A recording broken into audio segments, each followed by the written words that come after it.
He's been selling his blood just to keep a roof over his daughter's head.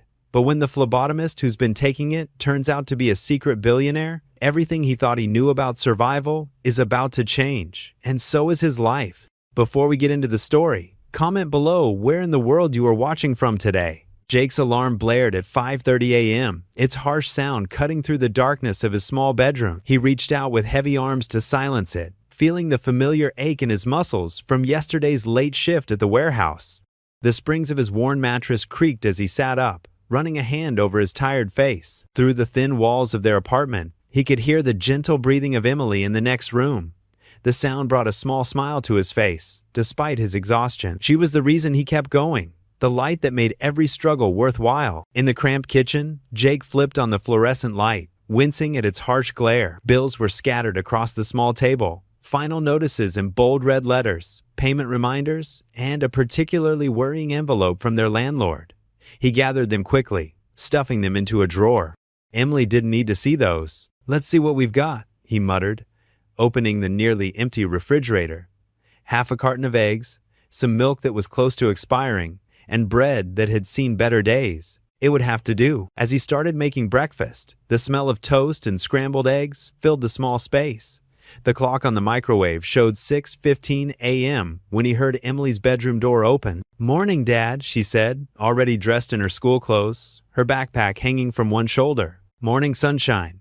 Jake's voice softened as he looked at his daughter. Her dark hair was slightly messy, and she still had sleep in her eyes, but she was trying so hard to be grown up. "You're up early. I heard your alarm." Emily sat at the table, pushing aside a stray bill that had escaped Jake's cleanup. "Is that all the eggs we have?" Jake's heart clenched at the question.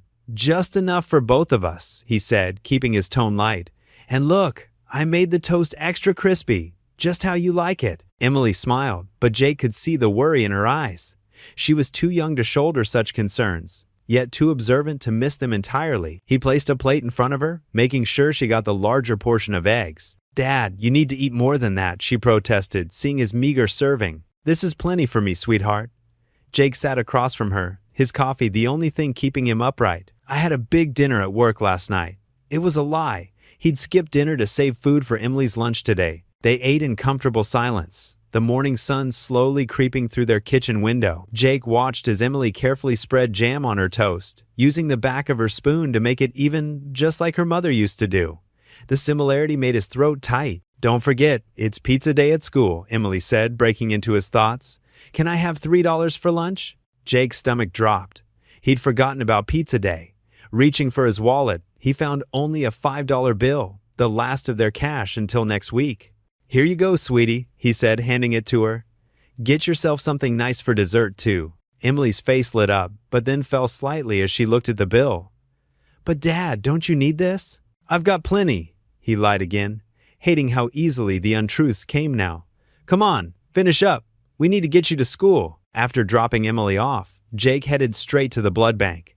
The waiting room was already half full when he arrived, other desperate faces avoiding eye contact. Jake signed in, his hand trembling slightly as he wrote his name. The nurse called him back after 20 minutes. As she prepared his arm, Jake tried not to think about how this was his second donation this week. The guidelines recommended waiting longer between donations, but rent was due in 3 days. "You're looking a bit pale," the nurse commented, concern in her voice. "Have you been eating properly?" "Just tired," Jake assured her, forcing a smile. "Long week at work." The needle slid in, and Jake watched his blood flow through the tube. Each drop was bringing him closer to making rent, to keeping a roof over Emily's head for another month. The room seemed to spin slightly, but he gripped the armrest and steadied himself. 40 minutes later, Jake stumbled out of the blood bank, $70 richer, but considerably weaker. The afternoon sun felt too bright, and his steps were unsteady as he made his way home. His arm ached where the needle had gone in, and his empty stomach protested the loss of blood. The walk home seemed longer than usual. Jake had to stop twice to rest, leaning against buildings as waves of dizziness washed over him. People passed by, some giving him concerned looks, but no one stopped to help. He was used to that by now. As he climbed the stairs to their third-floor apartment, Jake's legs felt like lead. Each step was a battle against gravity and exhaustion. But he kept going, one foot in front of the other, thinking of Emily's smile when she got home from school, thinking of the pizza she'd enjoyed today, and how the rent would be paid on time. Finally reaching their door, Jake fumbled with his keys. Inside, he collapsed onto their worn couch, still clutching the envelope with his blood money. It wasn't enough. It would never be enough, but it would keep them going for now. That's all that mattered. He closed his eyes, allowing himself just a moment of rest before he had to get up for his afternoon shift. The weight of his choices pressed down on him like a physical thing, but beneath it all was the certainty that he'd do it again tomorrow if he had to. For Emily, he'd do anything. Jake's hands trembled as he tried to balance his phone against his ear while keeping a firm grip on Emily's small backpack. The morning sun cast long shadows across the cracked sidewalk as they made their way to Emily's elementary school. "Yes, Mr. Peterson, I understand the delivery needs to be there by noon," Jake said into the phone, trying to keep his voice steady despite his exhaustion. His muscles screamed from his earlier shift at the warehouse, where he'd spent hours loading boxes onto trucks. Emily skipped beside him, her ponytail bouncing with each step. She hummed quietly to herself, used to these morning work calls that interrupted their walks to school. Jake gave her hand a gentle squeeze, grateful for her patience. "I can absolutely handle that route, sir," Jake continued, even though his body begged for rest. "Yes, right after my current shift ends." He fought back a yawn, knowing he couldn't afford to show any weakness. Not when this job was one of the three keeping them afloat. They reached the school entrance, where other parents and children bustled about. Emily turned to him with her bright smile, the same one that reminded him so much of her mother. "Have a good day, sweetie," Jake said, quickly covering the phone's microphone. He bent down, ignoring the protest in his lower back, and hugged her tightly. "I love you. Love you too, Daddy," Emily replied, giving him an extra squeeze before running off to join her friends. Jake watched her disappear into the building before returning to his call. "Sorry about that, Mr. Peterson. Yes, I'm still here." The rest of his morning passed in a blur of heavy boxes and clipboard signatures. By afternoon, his hands were raw from handling rough cardboard, and his work shirt was soaked with sweat. The warehouse's ventilation system had broken down again, turning the massive space into an oven. "Turner," his supervisor called out, "need you to stay an extra hour." Johnson called in sick. Jake's heart sank. He'd planned to use that hour to rest before his evening shift at the convenience store. But he couldn't say no. Not with rent due and bills piling up. "Sure thing, boss," he managed, forcing a smile that didn't reach his eyes. The extra hour stretched into 2. By the time Jake finally clocked out, his legs felt like lead. He checked his phone. 3 missed calls from Mrs. Martinez, their elderly neighbor who watched Emily after school. His stomach clenched with guilt as he dialed her number. "I'm so sorry," he said the moment she answered. "I got held up at work. I'm heading home now." "No worries, Jake," Mrs. Martinez replied kindly. "Emily's doing her homework. She's such a good girl." Jake's throat tightened. Emily was good. Too good, really. Never complaining about their tiny apartment or the fact that he couldn't afford the new shoes she needed for gym class. The bus ride home was a torture of stops and starts, each jolt sending fresh waves of pain through his overworked body. Jake counted the loose change in his pocket. Just enough for tomorrow's bus fare. He'd have to walk to his evening shift tonight to save money. As he approached their apartment building, the setting sun painted the brick facade in shades of orange and red. It might have been beautiful if Jake hadn't been so focused on the peeling paint and crumbling concrete steps. The building had seen better days, just like him. Standing there, staring up at their third-floor window, Jake felt the weight of his situation pressing down on him like a physical force. He'd managed to scrape together this month's rent, but only barely. The envelope in his pocket felt thin, inadequate. Inside their apartment, Emily sat at the kitchen table, concentrated on her math homework. Mrs. Martinez waved goodbye, refusing Jake's attempt to pay her something for watching Emily. Her kindness made his chest ache. His eyes drifted to the kitchen counter, where the pink eviction notice still sat, its harsh warning visible even from across the room. 3-day notice to pay rent or quit. The word seemed to pulse with menace in the dim kitchen light. Jake's hands shook as he pulled out the rent money he'd collected from his various jobs. Even with today's extra hours, even with taking every available shift, it wasn't enough. Not really. This month's rent would clean out their meager savings, leaving nothing for groceries or Emily's school supplies, or the electricity bill that was already past due. The anxiety that had been building all day crashed over him like a wave. His breathing quickened as he stared at that pink notice, his vision blurring around the edges. They were one missed paycheck, one unexpected expense, one sick day away from losing everything. Emily's pencil scratched against her paper as she worked, oblivious to her father's distress. Jake watched her, his heart heavy with love and fear. She deserves so much better than this. Better than a father who could barely keep him housed. Better than hand-me-down clothes and missed parent-teacher conferences because he couldn't get time off work. The eviction notice mocked him from its place on the counter. He'd pay the rent tomorrow, buy them another month in this run-down apartment, but the relief would be temporary. Next month's notice loomed like a shadow on the horizon, and Jake had no idea how they would face it. His muscles ached from the day's labor. His head pounded from stress. And still, he had another shift to work tonight. Standing in their small kitchen, surrounded by bills and worried notices, Jake felt completely trapped. The walls of their apartment seemed to close in around him, a cage built of poverty and desperation. He looked at the clock. In 2 hours, he'd need to leave for his night shift at the convenience store. 2 hours to help Emily with homework, make dinner, and try to rest his battered body. It wasn't enough time. It was never enough time. The pink notice continued to sit there, a reminder of how close they were to losing everything. Jake's hands clenched at his sides as anxiety churned in his stomach. He needed a solution, something more than just scraping by month after month. But as he stood there, exhausted and aching, no answers came. Jake stared at the familiar glass doors of the blood bank, his reflection showing dark circles under his eyes. The fluorescent sign above read, "Life Solutions Blood Services," casting a pale glow in the early morning light. His arm still ached from his last donation, but the rent deadline loomed larger than his discomfort. Inside, the waiting room was eerily quiet. The usual morning crowd hadn't arrived yet, leaving Jake alone with his thoughts and the soft hum of the air conditioning. The reception area smelled of antiseptic and coffee, a combination that made his empty stomach churn. "Good morning, Mr. Reynolds," the receptionist greeted him with practiced cheerfulness. "Here for another donation?" Jake nodded, forcing a tired smile as he signed the familiar forms. His signature looked shakier than usual, and he tried to steady his hand. The papers felt heavy in his grip, consent forms that he'd signed too many times lately. "Your vital signs first," she reminded him, gesturing toward the small medical station. Jake sat in the hard plastic chair, rolling up his sleeve. The blood pressure cuff felt tight around his arm, and he watched the numbers on the digital display with apprehension. The receptionist frowned slightly at the reading, but said nothing. "Someone will be with you shortly," she said, adding his paperwork to a thin folder. Jake slumped in one of the waiting room chairs, trying to ignore the slight dizziness that had become his constant companion. The medical posters on the walls seemed to mock him, smiling faces promoting health and wellness while he was here selling his blood to keep a roof over his daughter's head. "Mr. Reynolds?" A new voice called his name, different from the usual staff. Jake looked up to see a tall man in a pristine white coat. Unlike the other phlebotomists, this one carried himself with an air of authority that seemed out of place in the modest clinic.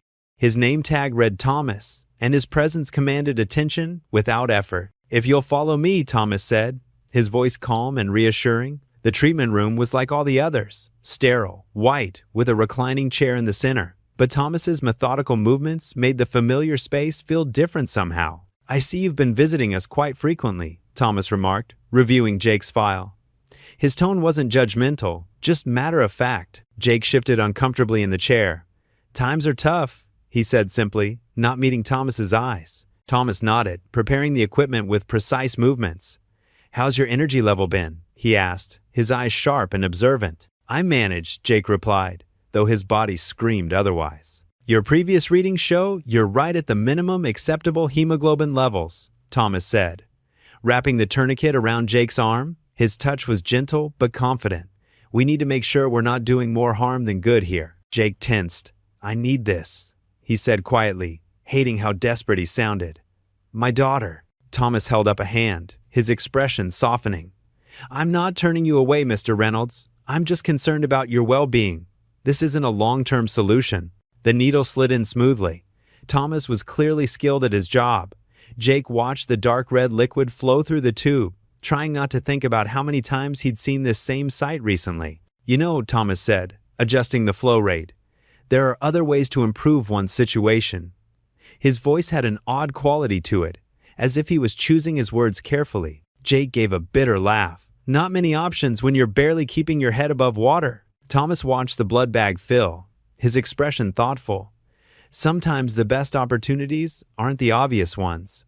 He paused, checking the collection progress. "Would you believe me if I told you I started in a situation not unlike yours?" Jake studied Thomas's expensive-looking watch and perfectly pressed coat. "Honestly, no." A slight smile crossed Thomas's face. Life has a way of surprising us.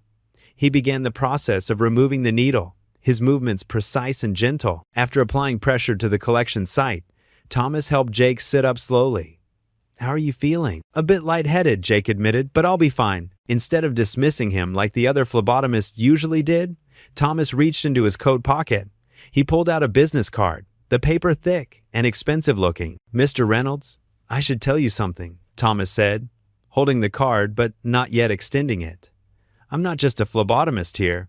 I own Life Solutions, along with several other medical research companies." Jake blinked, trying to process this information through his post-donation fog. The card in Thomas's hand seemed to catch the fluorescent light, the embossed letters gleaming. "This isn't just a blood bank," Thomas continued, finally holding out the card. "We're doing important research here, developing new treatments, new possibilities." He paused, making sure Jake was looking at him. "And I think you might be interested in being part of that." Jake took the card, feeling the weight of the expensive paper between his fingers. The logo was simple but elegant. Life Solutions International, with Thomas's full name and title beneath it. "I don't understand," Jake said, staring at the card. "You don't need to understand everything right now," Thomas replied, his voice kind but firm. "Just know that I might be able to help you more than just taking your blood twice a week." Jake stood up slowly, tucking the card into his wallet. For the first time in weeks, he felt something other than exhaustion and despair. A tiny spark of possibility. "Think about it," Thomas said, opening the door. "And Mr. Reynolds, take care of yourself. We'll talk soon." Jake walked out of the blood bank into the morning sunlight. His arm ached where the needle had been, but his steps were lighter than when he'd arrived. The business card seemed to burn in his wallet, carrying with it the weight of unexpected opportunity. Jake sat at his small kitchen table, Thomas's business card between his fingers. The white rectangle seemed to mock him as he turned it over and over, the embossed letters catching the dim light from above. Life Solutions Research Division, it read, with a phone number underneath. Simple, professional, mysterious. His gaze drifted to the stack of bills piled near the edge of the table. The red final notice stamp on the electricity bill made his stomach clench. Emily's school photos lay nearby. He still hadn't been able to afford even the smallest package. "What kind of research?" he muttered to himself, running a hand through his disheveled hair. The memory of Thomas's confident smile and pristine lab coat floated in his mind. There had been something different about him, something that set him apart from the other medical staff at the blood bank. Jake pulled out his phone. Its screen cracked from the time he dropped it, rushing between jobs. The number on the card seemed to grow larger as he stared at it. His thumb hovered over the keypad. "Just make the call," he whispered, his voice rough with exhaustion. "For Emily." Before he could talk himself out of it, he punched in the numbers. Each ring made his heart beat faster. He was about to hang up when a familiar voice answered. "Thomas speaking." Jake's throat went dry. "Hi, this is Jake Reynolds. From the blood bank?" "Ah, Jake." Thomas's voice warmed considerably. "I was hoping you'd call. How are you holding up?" The genuine concern in Thomas's voice caught Jake off guard.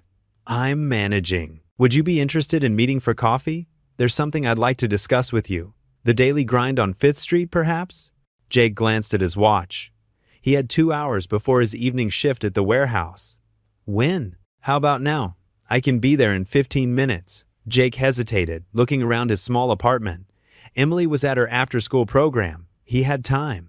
"Okay, I'll see you there." The Daily Grind was a modest coffee shop, nothing fancy, but still nicer than anywhere Jake had been lately. The bell above the door chimed as he entered, and the rich scent of coffee enveloped him. Thomas was already there, sitting at a corner table with 2 steaming cups. "I took the liberty of ordering for us," Thomas said, gesturing to the empty chair across from him. "Americano, black. You strike me as a simple coffee kind of man." Jake sat down carefully, noting how Thomas's crisp blue suit contrasted sharply with his own worn jeans and faded work shirt.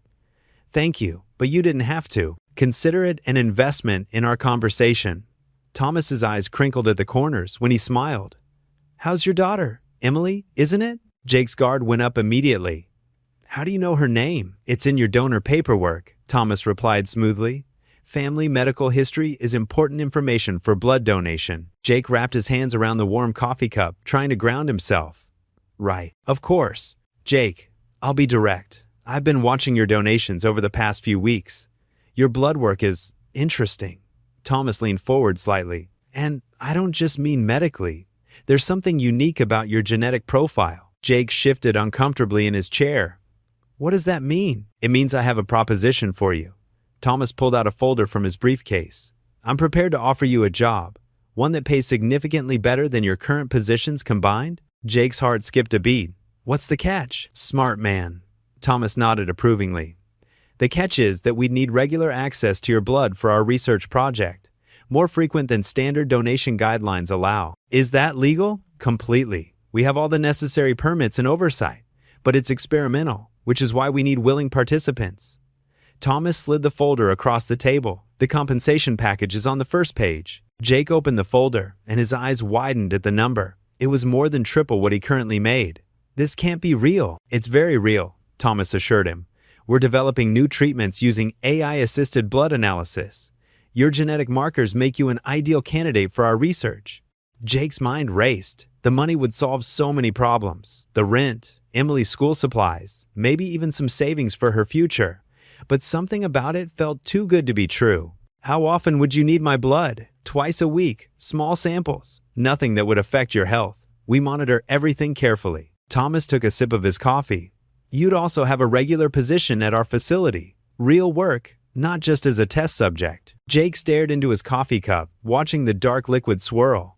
And what exactly would you be testing for? I can't discuss the specifics without proper documentation, but I assure you it's nothing harmful. Thomas's voice remained steady, professional. Think of it as being part of something bigger than yourself, something that could help a lot of people. The coffee shop's ambient noise seemed to fade away as Jake considered the offer. He thought about Emily's worn-out shoes, the field trips he couldn't afford, the way she pretended not to be hungry when he served smaller portions to make the food last longer. I'd need to think about it, Jake said finally. Of course. Thomas pulled out another business card, this one black with silver lettering. Take the weekend. Call me Monday if you're interested. He stood up, straightening his suit jacket. Just remember, Jake, sometimes the things that seem too good to be true are actually opportunities in disguise. Jake looked down at the folder again, then back at Thomas. The man's expression was open, patient. Something in Jake's chest loosened slightly. Okay, Jake said quietly. I'll do it. Thomas's eyebrows rose slightly. You're sure? You don't want to take the weekend? Jake shook his head. I can't afford to wait that long. If this is real, I need it now. A small smile played at the corners of Thomas's mouth. Welcome aboard, Jake. He extended his hand across the table. Jake hesitated for just a moment before reaching out to shake it. His calloused palm met Thomas's smooth one, and the deal was sealed. Jake stood before the gleaming glass building, its modern architecture stretching toward the morning sky. The address matched the one Thomas had given him, but this wasn't what he'd expected. Gone were the sterile white walls of the blood bank. Instead, he faced what looked like a tech company's headquarters. His worn work boots scraped against the polished concrete as he made his way to the entrance. The automatic doors slid open with a soft whoosh, revealing a lobby that seemed to glow with ambient light. A sleek reception desk curved along one wall, staffed by two professionally dressed women. I'm here to see Thomas, Jake said, his voice sounding rough against the quiet hum of the building. He tugged at his faded jacket, suddenly aware of how out of place he looked. The receptionist smiled. Mr. Barrett is expecting you. Please scan this visitor badge and follow the green lights on the floor. Jake clipped the badge to his jacket, watching as a path of subtle green lights illuminated along the pristine floor. He followed them through a maze of corridors, each more impressive than the last. Glass walls revealed laboratories where people in white coats moved with purpose. Surrounded by equipment he couldn't begin to understand. The lights led him to an elevator that opened automatically. Inside, classical music played softly as he ascended to the 5th floor. When the doors opened, Thomas stood waiting, his usual composed smile in place. Welcome to Nexus Biotech, Jake. Thomas gestured around them. This is where the real work happens. Jake's eyes traveled over the space. Unlike the sterile environment of the blood bank, this floor hummed with energy. Screens displayed complex data streams, and through the glass walls, he could see rows of sophisticated machinery. I don't understand, Jake said. What exactly do you do here? Thomas led him through a set of security doors. We're pioneering new medical treatments, combining artificial intelligence with biological research. Your blood donations have already shown promising markers. They entered a medical room that looked nothing like the blood bank. The chair was more like something from a spa, with soft leather and adjustable positions. A young technician in blue scrubs approached with a warm smile. "This is Sarah," Thomas said. "She'll be handling your blood work today." Jake sat in the chair, trying to quiet his racing thoughts. The equipment around him looked expensive, with screens displaying information he couldn't comprehend. Sarah worked efficiently, explaining each step as she prepared his arm. "We'll be taking several small samples today," she said, her voice gentle. "Each one will be processed differently." The needle slid in smoothly. Sarah was clearly skilled at her job. Jake watched as vial after vial filled with his blood, each marked with different colored caps and labels. The process took longer than his usual donations, but the chair was comfortable, and Sarah kept checking to make sure he felt okay. Thomas moved between various screens, occasionally making notes on a tablet. His presence was both reassuring and unsettling. The man carried himself with such confidence, but there was something in his eyes that Jake couldn't quite read. "How are you feeling?" Thomas asked, pausing beside the chair. "Fine," Jake replied, though his head felt slightly light. "But I still don't understand why my blood is special." Thomas's expression remained neutral. "Everyone's blood tells a story, Jake. Yours, well, let's just say it's particularly interesting to our research." After the final vial was filled, Sarah helped Jake sit up slowly and provided him with juice and cookies. "Take your time," she said. "There's no rush." While Jake recovered, Thomas disappeared into an adjoining office. He returned moments later with an envelope. "As promised," Thomas said, holding out the envelope. "You'll find this compensation more substantial than what you received at the blood bank." Jake's hands trembled slightly as he opened it. The check inside made his breath catch. The amount was more than he'd make in 2 weeks at his current jobs. "This is too much," he said, looking up at Thomas. "It's exactly what your contribution is worth." Thomas's voice was firm. "And as I said, this is just the beginning. We'd like to see you twice a week if you're willing." Jake stared at the check again. The amount would cover his rent with money left over for groceries. He could maybe even buy Emily those new shoes she needed. But something about all this felt off. The secretive nature, the high-tech facility, the excessive payment for blood samples. "What's the catch?" Jake asked, his voice quiet but steady. Thomas's smile didn't waver. "No catch. We're simply willing to pay for quality. Your blood has properties that could help advance our research significantly." Jake stood up slowly, tucking the check into his pocket. The weight of it seemed to burn through his jeans. He looked around the room one more time, at the expensive equipment, the pristine surfaces, the screens filled with data he couldn't understand. "When do you need me back?" he asked, already knowing he couldn't turn down this opportunity despite his reservations. "Thursday," Thomas replied. "Same time. Sarah will help you schedule your appointments." As Jake followed the green lights back to the lobby, the check felt heavy in his pocket.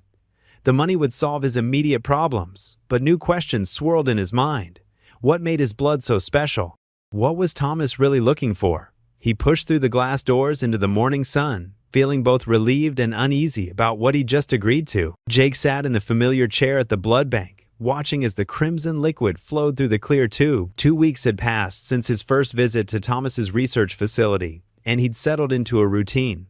Twice a week, like clockwork, he'd come here after his morning shift at the warehouse. Thomas approached, his white coat pristine as always. "How are you feeling today, Jake?" He checked the collection bag with practiced efficiency. "Better than usual," Jake admitted. The extra money had meant he could cut back on his night shift at the convenience store. "Actually getting some sleep these days." Thomas nodded, making notes on his tablet. "Your blood pressure has improved since you started with us."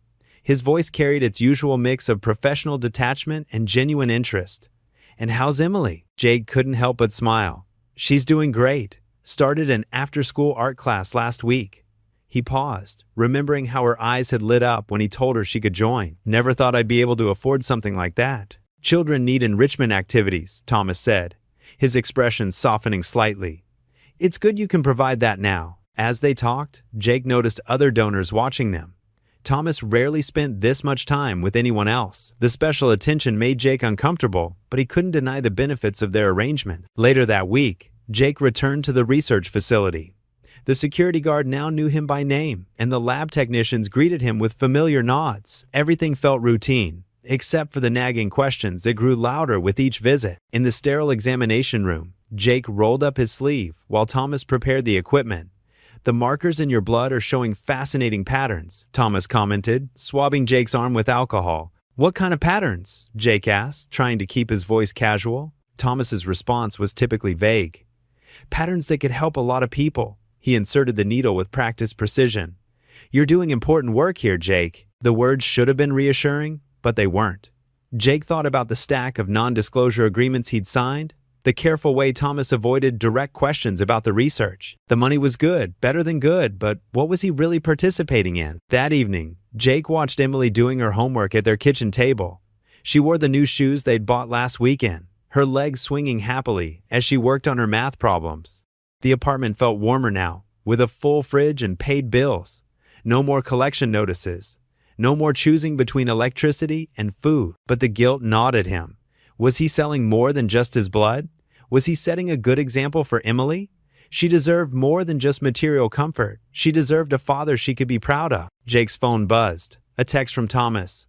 Additional session tomorrow? Double compensation. Emily looked up from her homework.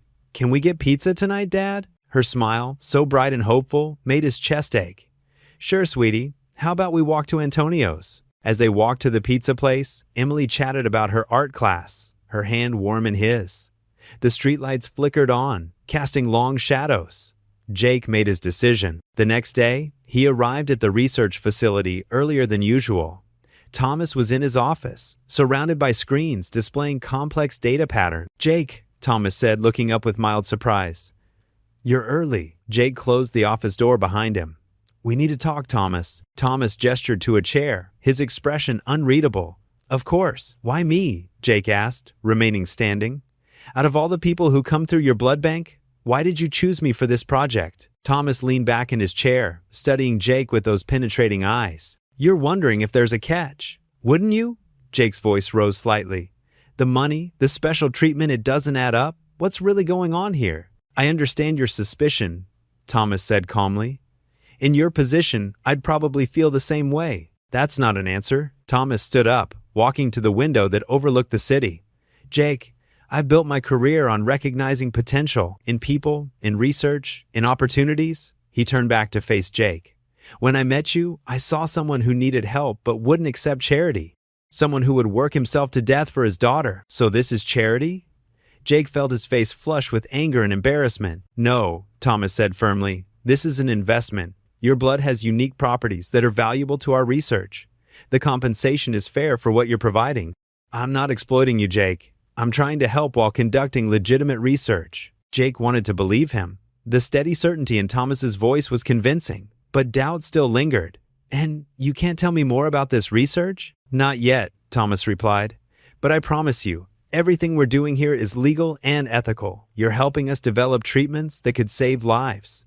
He paused, his expression softening slightly, including Emily's, should she ever need them. Jake sank into the chair, suddenly tired.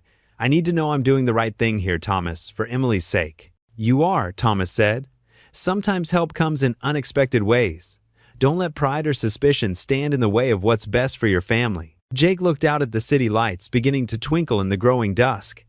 Emily would be finishing her art class soon. He thought about her new shoes, her smile, the way she hummed while doing homework now, instead of worrying about the lights going out. The research, he said finally. Will you tell me when you can? As soon as it's possible, Thomas assured him. For now, trust that you're part of something important. Jake nodded slowly, not fully satisfied, but willing to continue. For now, Emily's happiness would have to be enough of an answer. Jake stared through the car window at Thomas's mansion, his stomach churning with uncertainty. The sprawling estate stretched before him, its manicured lawns and elegant architecture making him feel smaller with each passing second. He tugged at his borrowed tie, a leftover from happier times when he and his wife would occasionally dress up for date nights. His weathered sedan looked desperately out of place next to the gleaming luxury cars in the circular driveway. Jake took a deep breath, remembering Emily's encouraging words before he left. You look handsome, Daddy, she had said, helping him smooth down his jacket. The babysitter he'd splurged on for the evening had already settled in with Emily when he departed. The massive front door opened before Jake could even reach for the doorbell. Thomas stood there, dressed casually in comparison to Jake's formal attire. Jake, welcome, he said warmly, gesturing inside. Please, come in. Jake stepped into an entrance hall that could have fit his entire apartment. Crystal chandeliers cast warm light across marble floors, and artwork he couldn't begin to understand adorned the walls. Your home is. Jake struggled to find the right words. Impressive. It's too much space for one person, Thomas admitted, leading Jake through to what appeared to be a living room. Can I offer you a drink? Just water, thanks. Jake perched awkwardly on the edge of an expensive-looking leather armchair, his posture rigid. Thomas returned with 2 glasses of water, settling into a chair across from Jake. You seem tense, he observed, his eyes studying Jake with that familiar, analytical gaze. I'm not used to. Jake gestured vaguely at their surroundings. All this. Neither was I once upon a time, Thomas replied, his voice softening slightly. Would you believe I grew up in a 2-room apartment with my mother? Jake's eyebrows rose slightly, but before he could respond, a uniformed staff member appeared to announce dinner was ready. They moved to a dining room where a table that could seat 12 was set intimately for 2. I hope you like Italian, Thomas said as they were served their first course. The chef makes an excellent risotto. Jake nodded, carefully mimicking Thomas's movements with the various pieces of silverware. The food was extraordinary, but he found it hard to fully enjoy it under the weight of his discomfort. Tell me about Emily, Thomas said suddenly, breaking a stretch of silence. The mention of his daughter immediately brought warmth to Jake's expression. She's everything to me, he said simply. Smart as a whip, kind-hearted. She's had to grow up too fast since her mother passed, but somehow she still manages to find joy in everything. Thomas nodded thoughtfully. Children are remarkably resilient. He paused, setting down his fork. Jake, I imagine you're wondering why I invited you here tonight. The thought had crossed my mind, Jake admitted, tension creeping back into his shoulders. Thomas leaned back in his chair, his expression becoming more serious. What I'm about to tell you might sound fantastic, but I ask that you hear me out completely. He took a sip of water before continuing. My company isn't just a blood bank.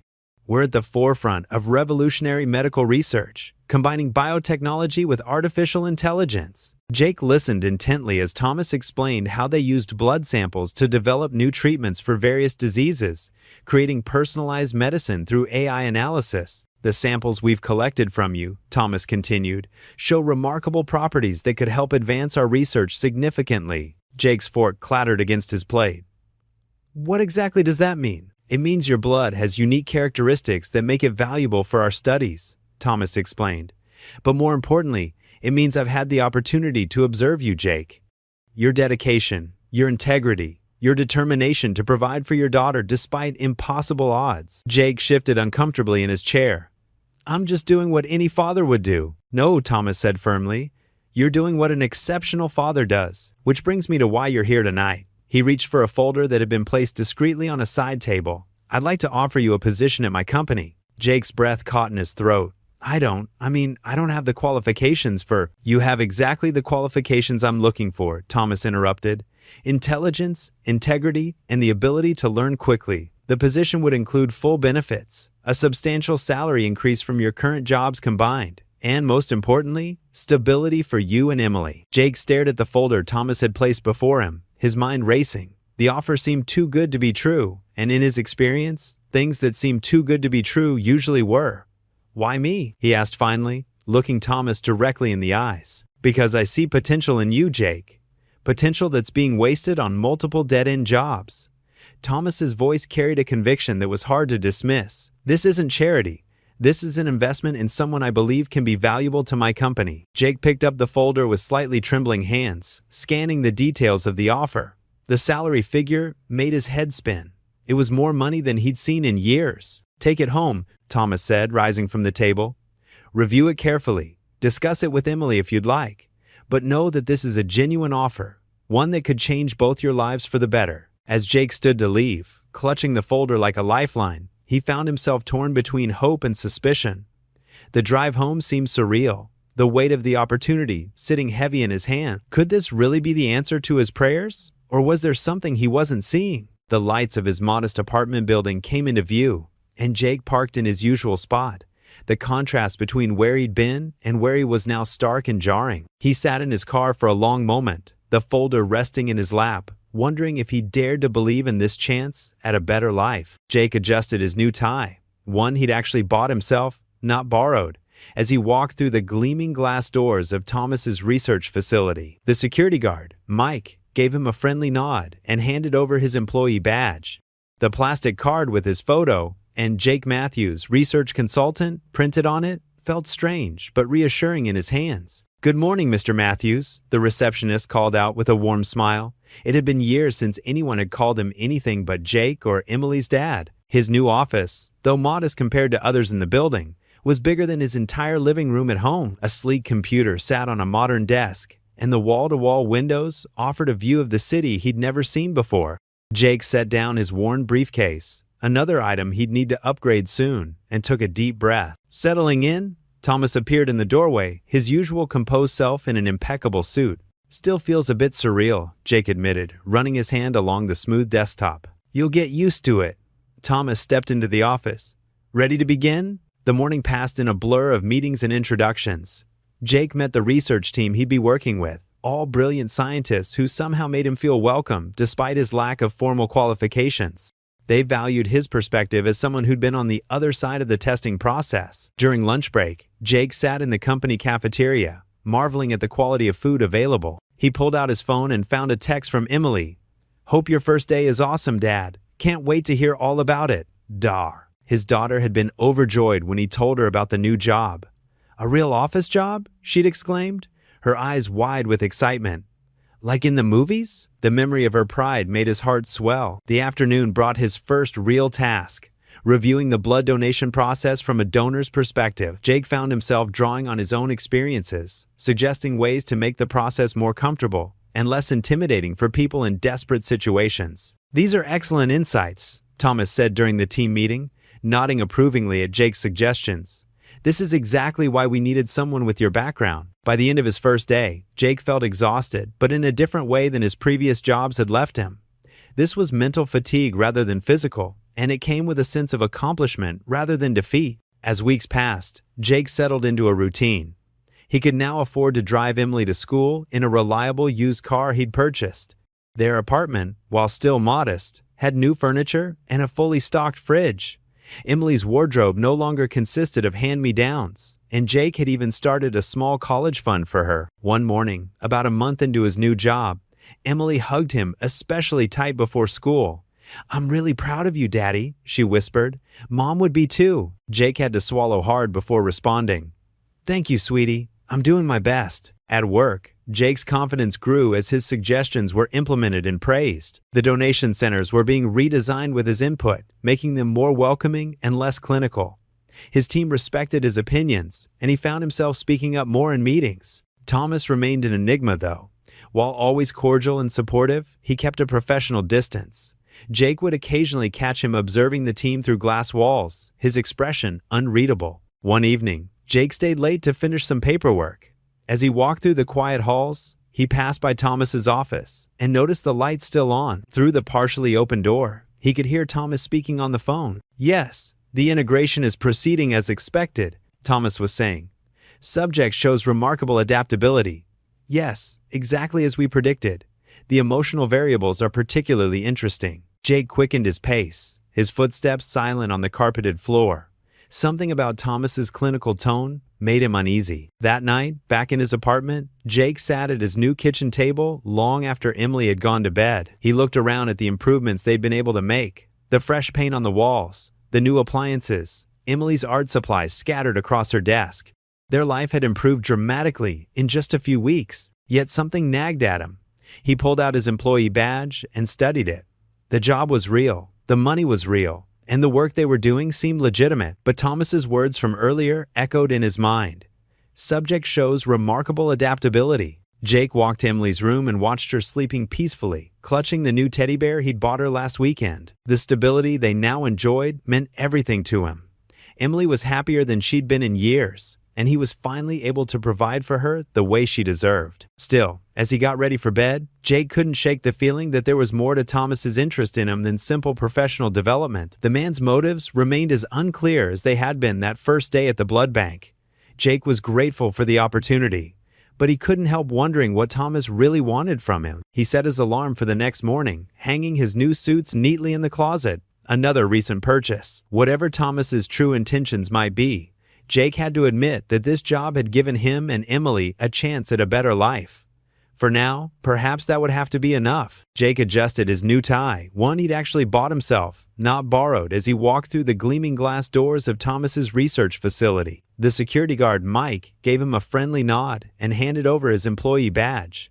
The plastic card with Jake's photo still felt strange in his hands, a symbol of how much his life had changed in just a few weeks. The elevator carried him to the 5th floor, where his small but tidy office waited. It wasn't much, just a desk and some filing cabinets, but it was more than he'd ever had before. Pictures of Emily decorated one corner, her bright smile reminding him why he was here. "Morning, Jake." Thomas's voice came from the doorway. He stood there in his usual crisp suit, holding 2 cups of coffee. "Thought you might need this." Jake accepted the coffee gratefully. "Thanks. Still getting used to the early meetings. You'll adjust." Thomas settled into the chair across from Jake's desk. "How's Emily doing with the new schedule?" "Better than expected. The after-school program's been great. She actually likes it." Jake took a sip of coffee, noting how Thomas always remembered exactly how he took it. "She asked about you yesterday." Thomas raised an eyebrow.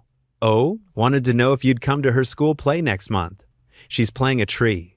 Jake chuckled, remembering Emily's excitement about her non-speaking role. Something flickered across Thomas's face. Surprise. Maybe even pleasure. I'd like that, actually." They spent the next hour reviewing test results and financial projections. Jake was still learning the ropes, but he found he had a knack for spotting patterns in the data. Thomas seemed pleased with his progress, occasionally nodding in approval. During a lull in their discussion, Thomas stood and walked to the window. "You remind me of someone," he said quietly, staring out at the city below. "Who's that?" "My father, actually. Not the man who raised me. He left when I was 4. Thomas's shoulders tensed slightly. "The man who gave me my first job, owner of a small electronics store. He saw something in me when nobody else did." Jake set down his coffee cup, surprised by this personal revelation. "What happened to him?" "Cancer. Died before I could really thank him." Thomas turned back to face Jake.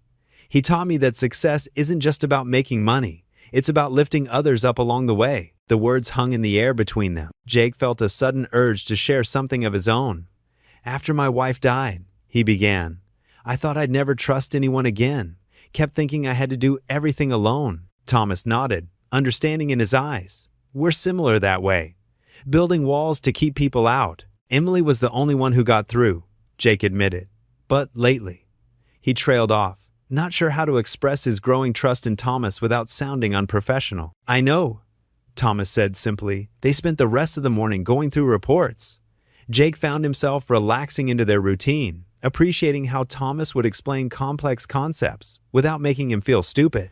Around noon, they ordered lunch from the cafe downstairs, something that still felt luxurious to Jake. "Your insights on the testing protocols are impressive," Thomas said between bites of his sandwich. "You have an instinct for this work." Jake felt a warmth of pride, quickly followed by a familiar twinge of doubt. Was Thomas just being kind because of their arrangement? Because Jake's blood was valuable to whatever research they were doing? As if reading his thoughts, Thomas added, "I mean that, Jake. This isn't about the testing program anymore. You're good at this." Jake wanted to believe him. The past few weeks had shown him a different side of Thomas, someone who could be surprisingly gentle, who remembered small details about Emily, who seemed genuinely interested in Jake's opinions. After lunch, Jake returned to reviewing the quarterly reports.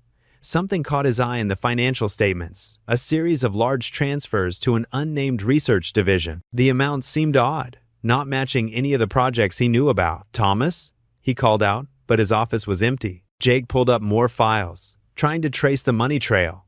The numbers didn't add up. When he attempted to access more detailed records, a security warning flashed across his screen. "Finding everything okay?"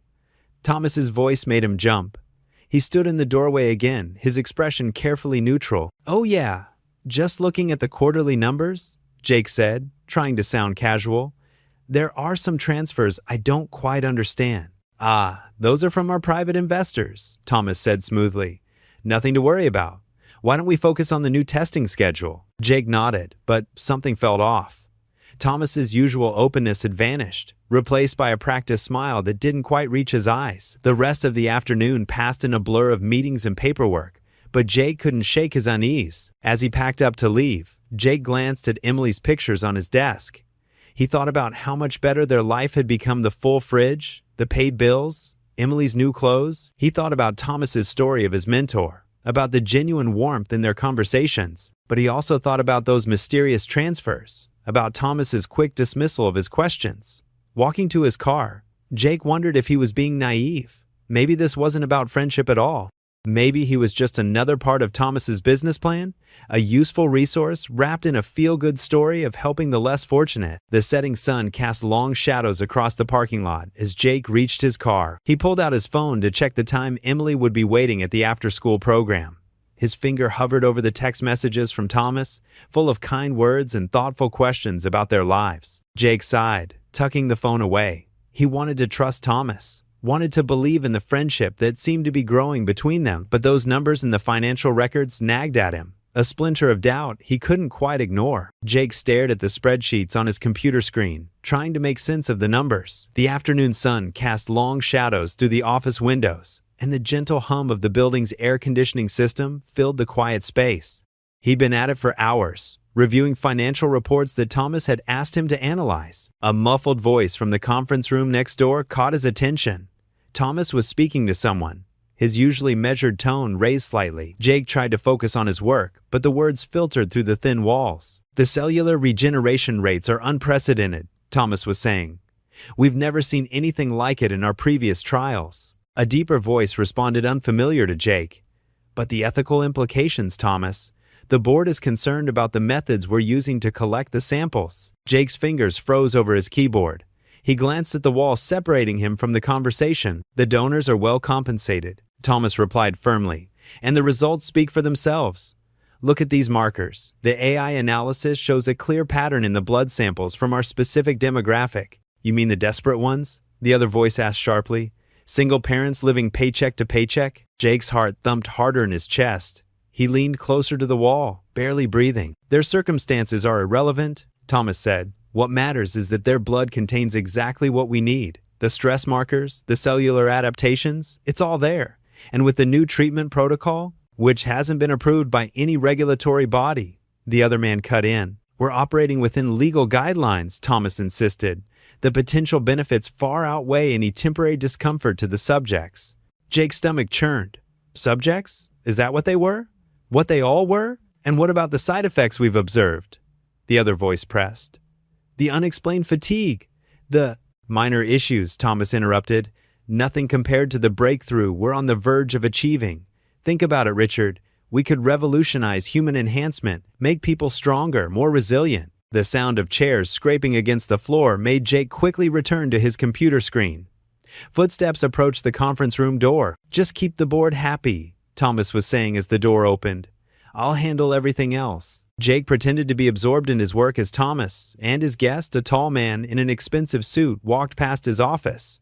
His mind was racing, connecting dots he hadn't even known existed. The weekly blood donations, the careful selection of donors, the mysterious fatigue he'd been feeling lately. He waited until the end of the day, when most of the staff had left. The cleaning crew hadn't arrived yet, and the building was quiet except for the soft whir of computers. Jake stood in Thomas's office doorway, watching his boss friend review documents on his tablet. "Got a minute?" Jake asked, his voice steadier than he felt. Thomas looked up, his face brightening. "Of course, come in. How are those reports coming along?" Jake closed the door behind him and remained standing. "I need to ask you something, and I need you to be straight with me." Thomas's expression shifted slightly, almost imperceptibly. He set down his tablet. "What's on your mind?" "What are you really doing with our blood?" Jake asked directly. "And don't tell me it's just standard medical research." A long moment passed. Thomas leaned back in his chair, studying Jake with those penetrating eyes.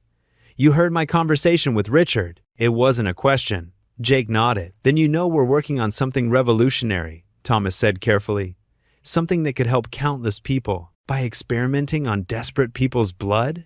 Jake's voice rose slightly. "By targeting single parents who need money?" Thomas sighed, standing up and walking to the window. The city lights twinkled below, a constellation of artificial stars. "It's more complicated than that, Jake.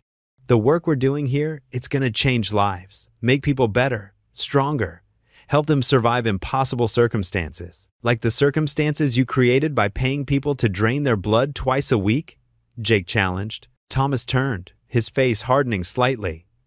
"You've been well compensated. Your life has improved significantly since you started working here." Isn't that what you wanted? The words hit Jake like a physical blow. He thought about his new apartment, Emily's new clothes, the ability to buy groceries without counting pennies. But at what cost? I want to know exactly what you're doing with our blood, Jake insisted. What kind of treatment are you developing? Thomas walked back to his desk, his movements deliberate. I've given you opportunities nobody else would. A chance to better yourself, to provide for your daughter. I thought you understood the value of what we're doing here. That's not an answer, Jake pressed. No, Thomas agreed, his voice cooling. It's not, and for now, that's all I can give you. The work we're doing is confidential, and it needs to stay that way. If you're uncomfortable with that, well. He let the implication hang in the air. Jake felt the weight of the threat unspoken but clear. His new life, everything he'd built in the past few weeks, balanced on a knife's edge. He thought of Emily, happy in their new apartment, proud of her dad's new job. So that's it? Jake asked quietly. Just trust you and don't ask questions? Thomas smiled, but it didn't reach his eyes. Trust has brought you this far, hasn't it? Don't let paranoia undo everything we've accomplished together. Jake stood there for a moment longer, the silence stretching between them like a chasm. Finally, he turned and walked to the door, his footsteps echoing in the empty office. As he rode the elevator down to the parking garage, he couldn't shake the feeling that he'd crossed a line, one that he couldn't step back from. The drive home was a blur of streetlights and questions without answers. He needed this job, needed the stability it provided for Emily. But as he parked his car, he couldn't help wondering if the price was higher than he'd originally thought. Jake watched Emily push her breakfast around her plate, something she never did. Her usual chatty morning demeanor was replaced by quiet lethargy. Her face looked paler than usual, and dark circles had formed under her eyes. You feeling okay, sweetheart? Jake reached across the small kitchen table and pressed the back of his hand against her forehead. His heart skipped a beat. She was burning up. Emily's lower lip trembled. I don't feel good, Daddy. Jake got up from his chair so quickly it scraped against the floor. He knelt beside her, his protective instincts taking over. What hurts, baby? Everything. Her voice was barely a whisper. My head feels funny, and I'm cold. She leaned against him, her small body shivering despite wearing her warmest pajamas. Jake wrapped his arms around her, feeling the heat radiating through her clothes. His mind raced with possibilities. Was it just a flu? Something worse? The not knowing made his stomach churn. Let's get you back to bed, he said, trying to keep his voice steady. He scooped her up, remembering when she used to giggle at being carried. Now she just buried her face in his shoulder, too weak to protest. In her room, Jake tucked Emily under her favorite purple blanket, surrounded by her stuffed animals. He found the children's thermometer in the bathroom cabinet, the one with the little duck on it that usually made her smile. This time, she barely noticed it. The digital display blinked. 103.4 degrees Fahrenheit. Jake's hands trembled as he read the number. Too high. Way too high. Emily, sweetie, we need to go to the hospital. He tried to sound calm, but panic crept into his voice. She nodded weakly, her eyes glassy with fever. Jake grabbed her emergency bag, the one he'd packed when she was born and kept updated out of habit, and helped her into clean clothes. Every movement seemed to drain more energy from her small frame. The drive to the hospital was a blur of red lights and worried glances in the rearview mirror. Emily dozed in her car seat, her head lolling to one side. Jake's knuckles were white on the steering wheel as he navigated morning traffic, his heart pounding with each passing minute. The emergency room was crowded, but one look at Emily's condition, and they were quickly ushered into an examination room. A nurse with kind eyes took Emily's vitals, while Jake answered questions, his voice shaking as he described her symptoms. Has she been exposed to anyone who's been sick? The nurse asked. No, I don't think so. She was fine yesterday. Jake ran his fingers through his hair, trying to remember any warning signs he might have missed. She ate dinner, did her homework. Everything was normal. The doctor arrived. Dr. Martinez, according to her name tag, and began examining Emily. Jake watched helplessly as she shined lights in Emily's eyes, pressed the stethoscope to her chest, felt along her neck and abdomen. We'll need to run some tests, Dr. Martinez said, her expression carefully neutral. Blood work, chest x-ray, maybe a spinal tap if necessary. Jake's throat tightened. A spinal tap? What? What are you looking for? It's probably just a severe viral infection, but with a fever this high and her other symptoms, we need to rule out more serious conditions. She placed a reassuring hand on Jake's arm. We'll start with the basics and go from there. The next few hours were a parade of tests and worried waiting. Emily barely stirred as they drew blood, only whimpering slightly when the needle went in. Jake held her hand through everything, whispering encouragement she was too tired to acknowledge. They were moved to a proper hospital room as evening fell. Emily lay in the too-big bed, connected to monitors that beeped steadily. An IV dripped fluids and medication into her arm. Jake sat in the uncomfortable chair beside her, holding her small hand, watching her chest rise and fall with each breath. The test results weren't conclusive. "We're still waiting on some cultures, Doctor," Martinez explained. "The antibiotics should help if it's bacterial, but we need to monitor her closely." Jake nodded mechanically, trying to process the medical terms being thrown at him. Words like infection and inflammation swirled in his mind, but all he could focus on was how small and vulnerable Emily looked in that hospital bed. Night settled in, bringing with it a hollow silence, broken only by the rhythmic beeping of monitors. Jake couldn't sleep. Every time he closed his eyes, he saw Emily's pale face, felt her burning forehead. He thought about her mother, gone too soon, and the promise he'd made to always protect their daughter. The moon cast shadows through the hospital window as Jake held vigil. Emily's fever hadn't broken despite the medications. Her breathing was shallow, and occasionally she would mumble in her sleep, lost in fever dreams. Jake's eyes burned with exhaustion and unshed tears. The weight of his helplessness pressed down on him like a physical thing. He could work 3 jobs, sell his blood, do whatever it took to keep a roof over their heads, but he couldn't fight whatever was attacking his daughter's body. The medical bills would be astronomical. Even with his new job at Thomas's company, the cost of these tests and treatments would be devastating. But Jake pushed those thoughts aside. Money didn't matter. Nothing mattered except Emily getting better. He leaned forward in his chair, still clutching Emily's hand, and pressed his forehead against the edge of her hospital bed. The sheet smelled of antiseptic and illness. His shoulders shook as he finally allowed himself to cry, quietly, so as not to wake her. "Please," he whispered to no one in particular. "Please let her be okay." The words hung in the sterile hospital air unanswered. The night stretched on endlessly. Nurses came and went, checking vitals, adjusting medications. Jake remained in his chair, a sentinel against the darkness, watching his daughter fight an invisible enemy he couldn't protect her from. By dawn, Jake's world had shrunk to the size of that hospital room. His back ached from the chair. His eyes were red-rimmed from lack of sleep, but he didn't move. Emily's fever still raged, and the doctors still had no clear answers. The uncertainty was a knife twisting in his gut. He felt utterly alone, drowning in fear and helplessness. All his efforts to build a better life, all the progress he'd made, none of it meant anything in the face of Emily's illness.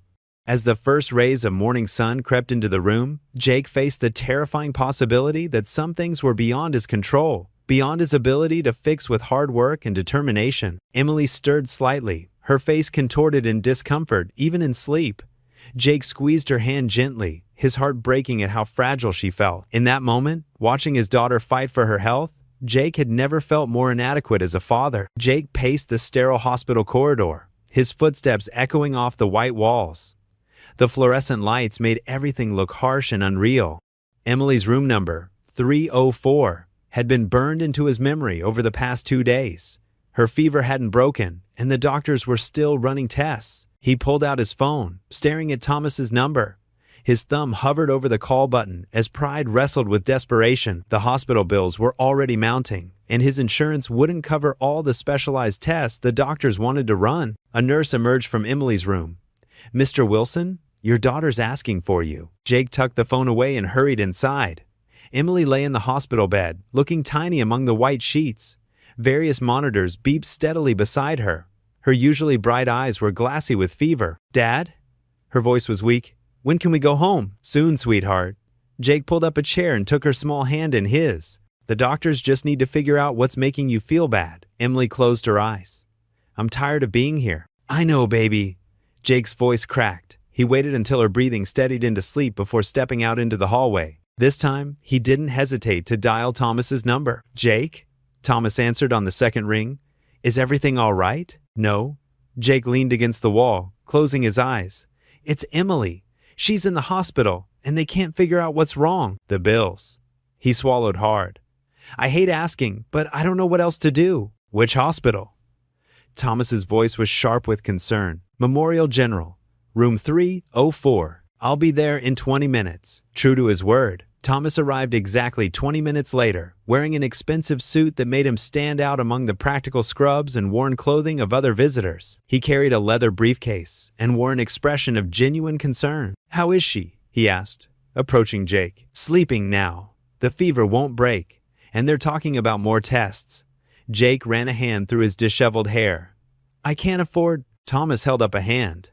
"Let me speak with her doctors." Jake watched as Thomas disappeared down the hallway, his confident stride a stark contrast to Jake's own uncertainty. He returned to Emily's room, taking up his vigil in the uncomfortable chair beside her bed. An hour later, Thomas entered quietly. Emily was still sleeping, her chest rising and falling in steady rhythm. "Step outside with me," Thomas said softly. In the hallway, Thomas opened his briefcase and pulled out several documents. "I've arranged everything. The hospital bills will be taken care of." Jake's throat tightened. "Thomas, I can't." "You can, and you will." Thomas's voice was firm but kind. "But there's more.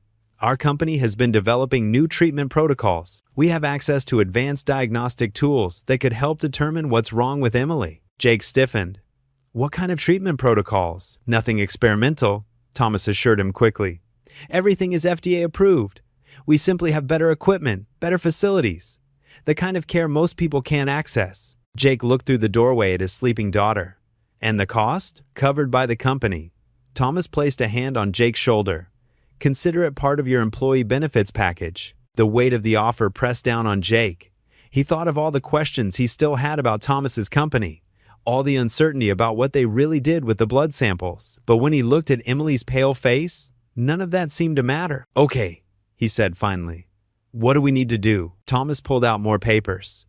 "I'll have her transferred to our private medical facility this afternoon.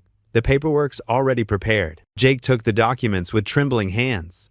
As he signed each page, he felt both relief and unease washing over him. Thomas's efficiency was both comforting and slightly unsettling. "Thank you," Jake said, handing back the signed forms.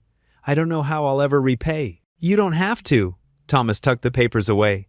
"Just focus on Emily getting better." They walked back into Emily's room together. She stirred slightly but didn't wake. Jake noticed how Thomas's expression softened as he looked at her. "The transfer team will be here in a few hours," Thomas said quietly. "Our facility is only 15 minutes away. You'll have unlimited access, of course." Jake nodded, unable to speak past the lump in his throat. "And Jake?" Thomas turned to him. "She's going to be okay, I promise." As they left Thomas's office later that day, after signing the final paperwork for Emily's transfer, Jake felt a mixture of gratitude and vulnerability. He'd never been so dependent on another person before, never had to swallow his pride quite so completely. But as Thomas held the door open for him, Jake realized that sometimes accepting help wasn't a sign of weakness. It was an act of love for his daughter. "The transfer team should be at the hospital now," Thomas said as they walked to the elevator. "Everything's going to be fine, Jake. Emily will be in the best hands possible." Jake nodded, holding on to those words like a lifeline. Whatever doubts he had about Thomas and his company would have to wait. Right now, all that mattered was getting Emily the help she needed. Jake stood by Emily's hospital bed, watching as the nurse adjusted the IV drip. The clear liquid flowing into his daughter's arm was supposedly the special treatment Thomas had arranged. Emily slept peacefully, her chest rising and falling in a steady rhythm, her fever finally starting to break. "Mr. Walker?" A soft voice called from the doorway. Dr. Sarah Chin, one of Thomas's research physicians, stood there with a tablet in her hands. "Could we talk for a moment? Outside?" Jake bent down to kiss Emily's forehead, then followed Dr. Chin into the hallway. The corridor was quiet, except for the distant beeping of monitors and the squeak of nurses' shoes on the linoleum floor. "Emily's responding well to the treatment," Dr. Chin said, swiping through charts on her tablet. "Her vitals are stabilizing, and the fever's coming down." "That's good news." Jake felt some of the tension leave his shoulders. "What exactly is this treatment?" Thomas wasn't very specific about it. Dr. Chin hesitated, glancing around the empty hallway. "Mr. Walker, I think there's something you should see." She handed him the tablet, showing him what looked like a complex medical document.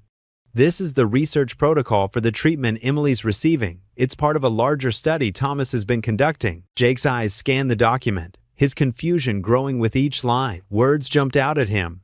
Genetic markers, hereditary stress responses, targeted cellular modification. "I don't understand," he said, his throat tightening. What is all this? Dr. Chin lowered her voice.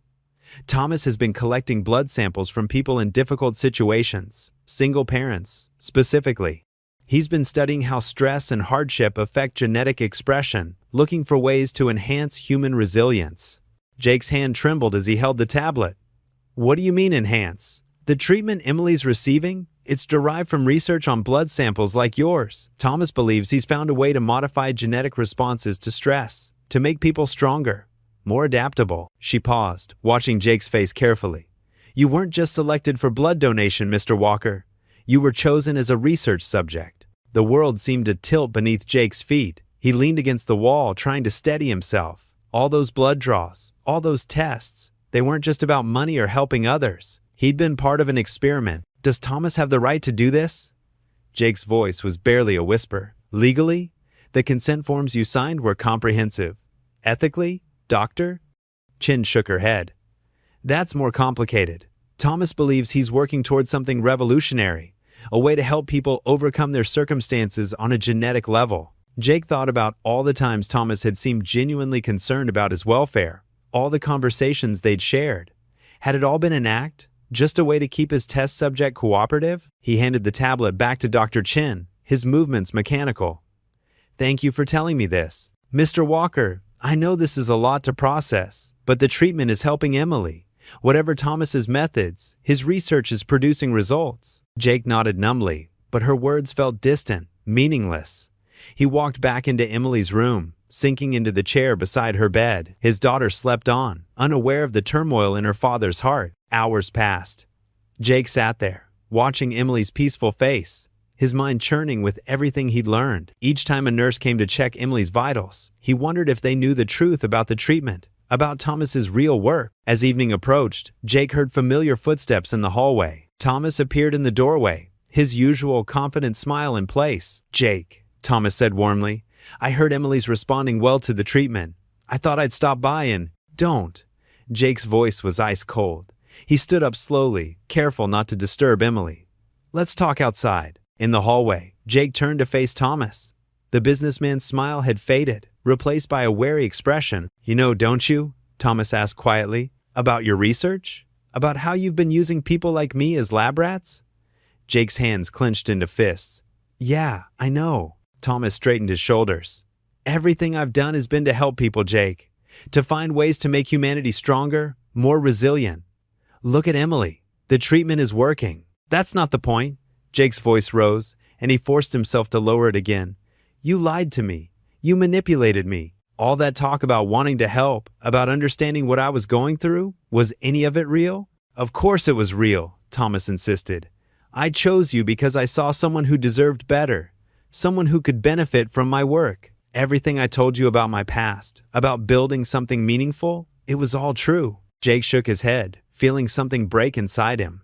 You don't get it, do you? You can't just experiment on people because you think you know what's best for them. We're not your personal science project. Jake, please? No. Jake held up his hand. I'm grateful that Emily's getting better, but after she's well, he met Thomas's eyes. I don't want anything more to do with you or your company. The hurt that flashed across Thomas's face almost made Jake waver. Almost. But then he remembered all the secrets, all the lies by omission, and his resolve hardened. I'll finish out the month at work, Jake said. That's it. After that, we're done. He turned and walked back into Emily's room, closing the door behind him. Through the window, he could see Thomas standing in the hallway, looking lost and alone. Jake turned away, focusing on his daughter's sleeping face. The betrayal sat heavy in his chest, a cold weight that seemed to grow with each breath. He'd trusted Thomas, had even started to see him as a friend. Now all of that was tainted, twisted by the truth of what had really been happening. Emily stirred in her sleep, and Jake reached out to smooth her hair. At least she was getting better. That was what mattered most. But as he sat there in the gathering darkness, Jake knew that something fundamental had changed. The hope and security he'd felt in recent weeks had been built on lies, and now it was crumbling away, leaving him feeling more alone than ever. Jake's footsteps echoed through the sterile hallway of Thomas's research facility. His hands were clenched into fists, a manila folder clutched tightly in his right hand. The pristine walls that once represented hope now felt cold and clinical. His heart pounded against his chest as he approached Thomas's office. Without knocking, Jake pushed open the heavy oak door. Thomas sat behind his desk, typing away at his computer. He looked up, his usual composed expression faltering slightly at Jake's unexpected entrance. "Jake? I wasn't expecting you today. How's Emily doing?" Thomas's voice was calm, but there was an edge to it that Jake had never noticed before. Jake slammed the folder onto Thomas's desk, spreading papers across the polished surface. Test results, genetic markers, and clinical trial data scattered before them. "What is all this, Thomas? And don't give me any of your usual vague answers." Thomas carefully gathered the papers, his movements deliberate and measured. He adjusted his tie and leaned back in his chair. "Where did you get these? Does it matter?" Jake's voice cracked with emotion. "I trusted you. I brought my daughter here for treatment, and all this time, you've been—" He couldn't finish the sentence. Thomas stood up slowly, walking to the floor-to-ceiling windows that overlooked the city. "It's not what you think, Jake. Yes, we've been conducting tests on the blood samples, but it's for something bigger than you can imagine. Try me." Jake spat out the words. Thomas turned to face him. "We're working on ways to improve human genetics, to eliminate diseases before they start, to make people stronger, healthier, better equipped to handle the challenges of life." He paused, his eyes meeting Jake's. "Think about Emily. Think about all the children who won't have to suffer through illness if we succeed." Jake's anger wavered slightly, but he held firm. "So you used me? Used all those desperate people who came to sell their blood?" "I helped you," Thomas countered. "You were drowning in debt, working yourself to death. Now you have a stable job, a future.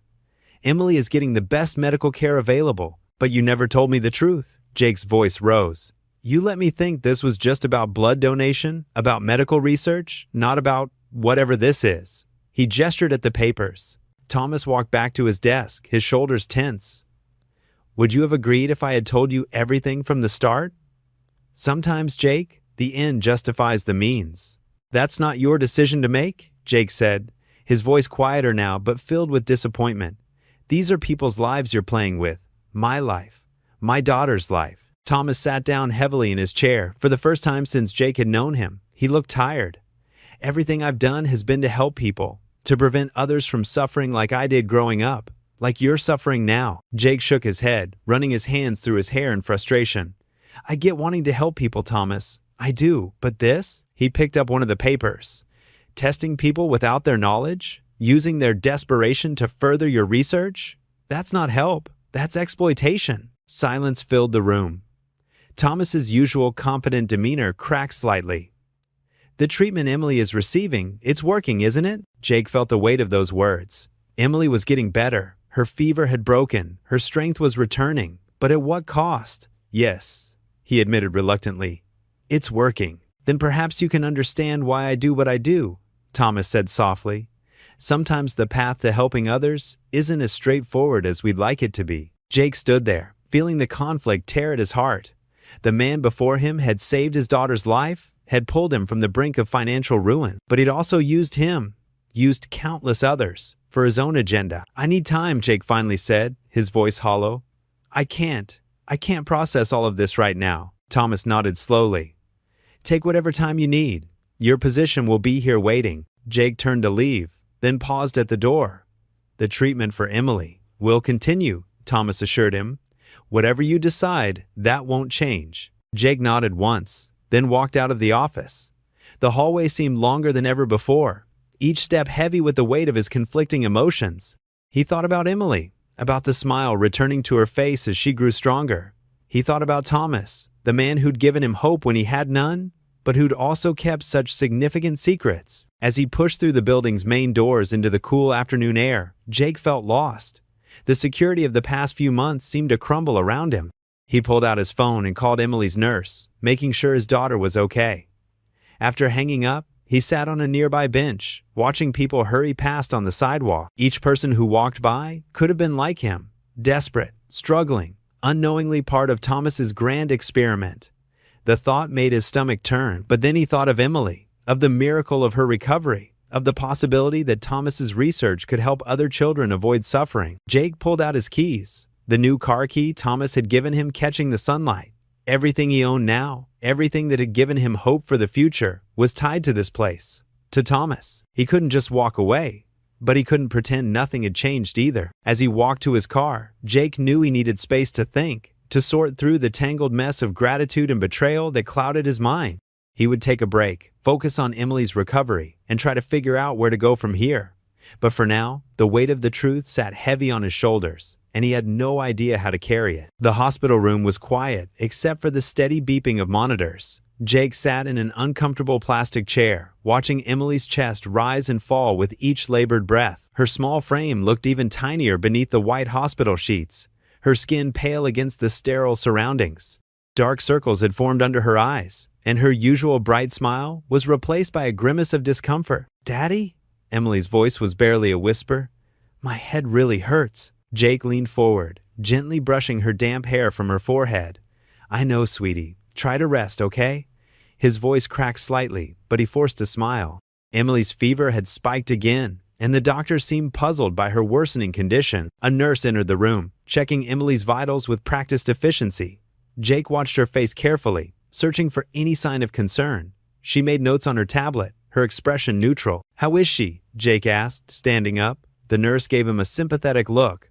"Her fever's still high, Mr. Walker. The doctor will be in shortly to discuss the latest test results." After she left, Jake paced the small room, his mind racing.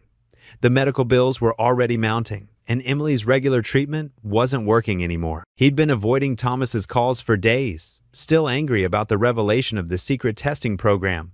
But now, watching his daughter struggle, Jake wondered if his pride was worth the risk. The doctor arrived an hour later, clipboard in hand. Dr. Martinez was a kind-faced woman in her 50s who had been treating Emily since her admission. "Mr. Walker, could we step outside for a moment?" Jake's stomach dropped. He squeezed Emily's hand. "I'll be right back, sweetheart." In the hallway, Dr. Martinez's expression was grave. "Emily's condition is deteriorating faster than we expected. The infection is resistant to our standard treatments, and her immune system isn't responding as it should." Jake leaned against the wall for support. "What are our options?" "There are some experimental treatments available," she said carefully, "but they're costly, and most insurance companies won't cover them. We can try another round of antibiotics, but I have to be honest. I'm concerned about her recovery without more aggressive intervention." Jake's vision blurred with tears. He thought about the folder he'd thrown on Thomas's desk, filled with research about groundbreaking medical treatments that could help Emily. Back in the room, Emily had fallen into a fitful sleep. Jake watched her toss and turn, his heart breaking. The monitor showed her temperature climbing again. 103.2, 103.5, 103.8. A cold sweat broke out on his forehead as panic began to set in. A young nurse rushed in with ice packs, placing them strategically around Emily's body. "We need to bring this fever down," she muttered, more to herself than to Jake. Emily's eyes fluttered open, glazed with fever. "Daddy, I'm scared," she whimpered. "I'm right here, baby." Jake held her small hand, feeling utterly helpless. Her skin burned against his palm. The next few hours were a blur of medical staff coming and going, each wearing increasingly worried expressions. Emily's fever refused to break, and her breathing became more labored. Jake felt like he was drowning, watching his daughter slip away while he stood by, powerless. At midnight, Emily's temperature hit 104.2. The room suddenly filled with medical staff, their voices urgent but controlled. Jake was ushered to the corner as they worked, adding new medications to her IV, checking and rechecking her vitals. "Mr. Walker?" Dr. Martinez pulled him aside. "We need to move Emily to intensive care. Her condition is critical." The words hit Jake like a physical blow. He watched as they prepared to transfer his daughter, his hands shaking. Everything he'd been angry about, Thomas's secret testing, the betrayal of trust, the manipulation, seemed trivial now. None of it mattered compared to Emily's life. In the ICU, the beeping of monitors seemed louder, more insistent. Emily looked even smaller, surrounded by the additional medical equipment. Jake sat beside her bed, holding her hand, feeling more alone than he had since his wife's death. "Daddy?" Emily's voice was weak. "Can you tell me about Mom?" Jake's throat tightened. "Of course, sweetie. Your mom. She was the bravest person I ever knew, just like you are." Emily managed a tiny smile before drifting back to sleep. Jake watched her temperature continue to climb. 104.5 now. The nurses exchanged worried glances as they checked her vitals. At 2 a.m., Dr. Martinez returned with more bad news. The new antibiotics aren't working. We need to consider every possible option now, Mr. Walker. Every hour counts. Jake nodded numbly, his mind already made up. He stepped into the hallway, pulled out his phone, and stared at Thomas's number. His thumb hovered over the screen as pride wrestled with desperation. Emily's monitor alarm sounded from inside the room, making the decision for him. Jake hit the call button, his hand trembling. Thomas answered on the first ring. "Jake? Thomas." Jake's voice broke. "I need your help. It's Emily. She's really sick and nothing's working. I know I said some things, and I'm still not sure about everything, but..." He had to stop, choking back a sob. There was a moment of silence on the other end. Then Thomas spoke, his voice gentle but firm. "I'll be there in 20 minutes.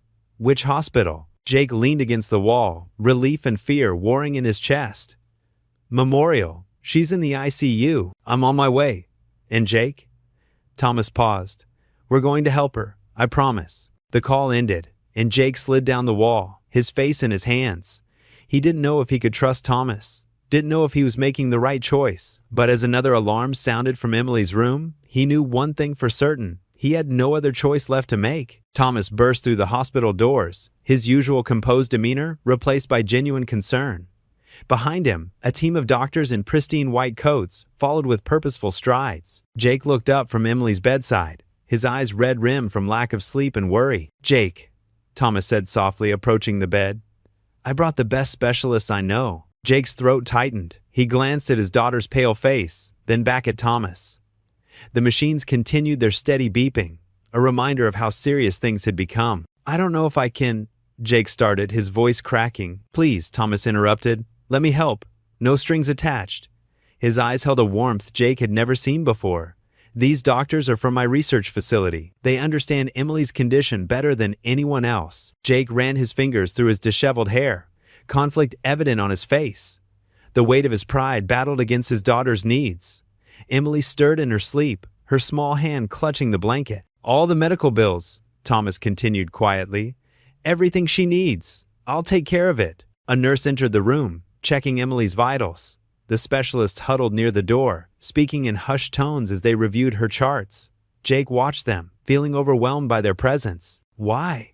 Jake asked, his voice barely above a whisper.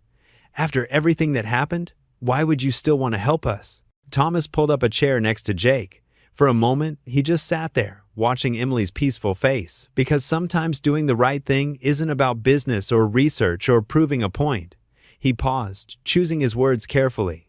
"It's about being human." Jake's shoulders slumped, the fight draining out of him. "Okay," he whispered. "Okay." Thomas squeezed Jake's shoulder and stood up, gesturing for the specialist to approach. They moved forward efficiently, introducing themselves to Jake one by one. As they began their examination of Emily, Thomas remained by Jake's side, a steady presence in the chaos. Hours passed. The specialist worked methodically, ordering new tests and adjusting Emily's treatment plan. Thomas never left the room, making calls when necessary but always returning to his spot near Jake. He brought coffee, insisted Jake eat something, and listened when Jake needed to talk. As evening approached, Emily's color began to improve. The head specialist, Dr. Chin, explained the new treatment protocol they'd developed. Jake listened, understanding little of the medical terminology but grateful for the hope in the doctor's voice. "The treatment is experimental," Dr. Chin admitted, "but based on our research, we believe it will help Emily recover fully." Jake looked at Thomas, who nodded encouragingly. "It's safe," Thomas assured him. "We've tested it extensively. I wouldn't suggest it otherwise." Emily stirred again, her eyes fluttering open. "Daddy?" she called weakly. Jake was at her side in an instant, holding her hand. "I'm here, sweetheart. How are you feeling?" "Tired," she mumbled, then noticed Thomas standing nearby. "Hi, Mr. Thomas." Thomas stepped closer, his usually stern face softening into a gentle smile. "Hello, Emily. We're going to help you feel better, okay?" She nodded, her eyes already growing heavy again. Before drifting off, she squeezed her father's hand and whispered, "Don't be sad, Daddy." Jake's eyes welled up with tears. He felt Thomas's hand on his shoulder again, offering silent support. The gesture, simple as it was, meant more than any words could express. As night fell, the specialist left, promising to return in the morning. The regular hospital staff continued their rounds, checking on Emily periodically. Thomas insisted on staying, setting up his laptop in a corner of the room to handle any urgent business matters. "You don't have to stay," Jake said, watching Thomas work from his uncomfortable chair. Thomas looked up from his screen. "I know I don't have to. I want to." The simple statement hung in the air between them, heavy with meaning. Jake felt something shift in his chest, a loosening of the tight knot of distrust he'd been carrying. "Thank you," Jake said quietly, "not just for the money or the doctors, for being here." Thomas closed his laptop and moved his chair closer to Jake's. "You know, when I first started my company, it was all about the research, the breakthrough, the next big discovery." He glanced at Emily's sleeping form.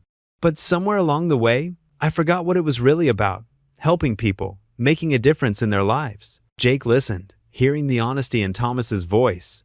The man beside him wasn't the cold, calculating businessman he'd first met at the blood bank. This was someone who genuinely cared, who had perhaps been as lonely and lost as Jake had been. "I'm sorry I doubted your intentions," Jake said. "I was scared and angry, and it was easier to push you away than to trust you." "You had every right to be cautious," Thomas replied. "I wasn't always clear about my motives. But Jake, I hope you know now that I consider you and Emily more than just test subjects or employees. You're—" He hesitated, searching for the right words. "Your family." The words settled between them, warm and unexpected.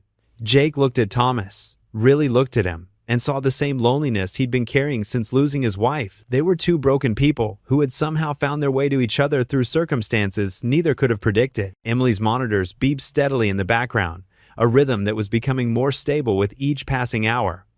The new treatment was already showing positive signs, just as Dr. Chin had predicted. "Family?" Jake repeated softly, testing the word. It felt right, despite everything that had happened between them. "I think I'd like that." Thomas smiled, a genuine expression that transformed his entire face. They sat together in comfortable silence, watching over Emily as she slept peacefully, her breathing stronger than it had been in days. The night stretched on, but neither man moved from their vigil. They had crossed a boundary, moved from suspicion to trust, from distance to closeness. In the sterile hospital room, surrounded by machines and uncertainty, they had found something neither expected: true friendship. The morning sunlight streamed through the hospital window, casting a warm glow across Emily's bed. Jake blinked awake from his uncomfortable position in the chair, his neck stiff from another night of watching over his daughter. But today was different. For the first time in days, Emily's cheeks had a hint of color. "Daddy?" Emily's voice was stronger than it had been all week. She pushed herself up against the pillows, her eyes clearer and more alert. Jake leaned forward, his heart leaping. "Hey, sweetheart, how are you feeling?" "Better." She smiled, and it was like watching the sun break through storm clouds.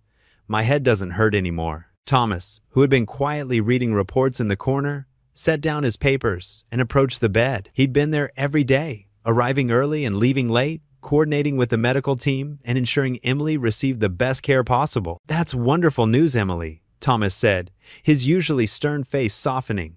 "The doctor said your latest test results are very promising." Jake watched as Emily gave Thomas a small wave. It was the first time she'd acknowledged him directly since he'd brought in his medical team. The gesture, though simple, spoke volumes about how far they'd come. A nurse entered with breakfast. Real food this time, not just clear liquids.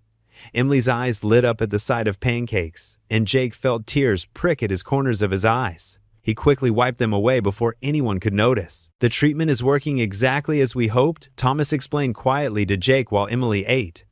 "The specialized antibodies we developed are targeting the infection without causing the usual side effects. She should be able to go home in a few days." Jake nodded, unable to speak past the lump in his throat. The past week had been a blur of fear and uncertainty, but Thomas had been there through all of it, not just as a benefactor signing checks, but as someone who genuinely seemed to care. Later that afternoon, while Emily napped, Jake found himself in the hospital's small courtyard with Thomas. The autumn air was crisp, and fallen leaves crunched under their feet as they walked. "I don't know how to thank you," Jake said, breaking the comfortable silence. "What you've done for Emily." Thomas shook his head.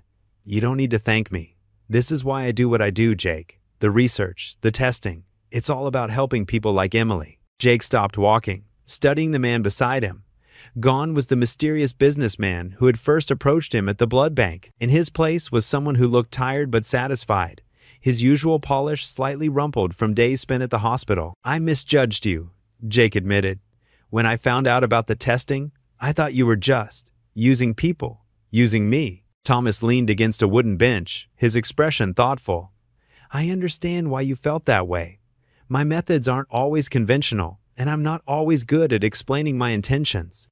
But everything I do at the company, every test, every treatment we develop, it's about making a real difference." A doctor approached them with Emily's latest test results, and Jake watched as Thomas immediately focused on the details, asking questions and suggesting adjustments to her treatment plan. His dedication was obvious in every interaction, every decision. Back in Emily's room, Jake observed as Thomas sat with his daughter, helping her with a puzzle book one of the nurses had brought. Thomas pointed at something on the page, and Emily giggled, an actual laugh, the kind Jake hadn't heard since before she got sick. "Look, Daddy," Emily called out. "Thomas showed me how to solve the riddle." Jake moved closer, seeing the completed word, puzzle. Thomas had drawn little hints in the margins, turning the exercise into a game that had clearly captured Emily's interest. "That's great, sweetheart," Jake said, his voice warm. He caught Thomas's eye, seeing not the wealthy research company owner, but someone who had become something more, a friend who had stood by them when they needed it most. The afternoon passed peacefully. Emily's doctor came by for another checkup, confirming what they could all see.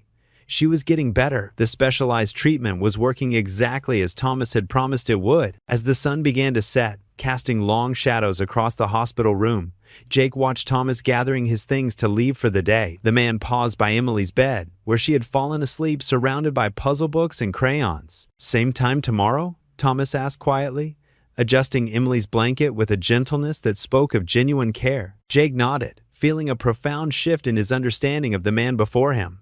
Thomas wasn't just a businessman with deep pockets and questionable methods. He was someone trying to make the world better, one person at a time. Looking at his sleeping daughter's peaceful face, Jake realized that Thomas's help hadn't come with the hidden agenda he'd feared. The man had given them not just medical care and financial support, but hope. Hope that had been in short supply in Jake's life for far too long. As Thomas headed for the door, Jake called out softly, "Thomas?" The other man turned, eyebrows raised in question. "Thank you," Jake said simply, meaning it more than he ever had before.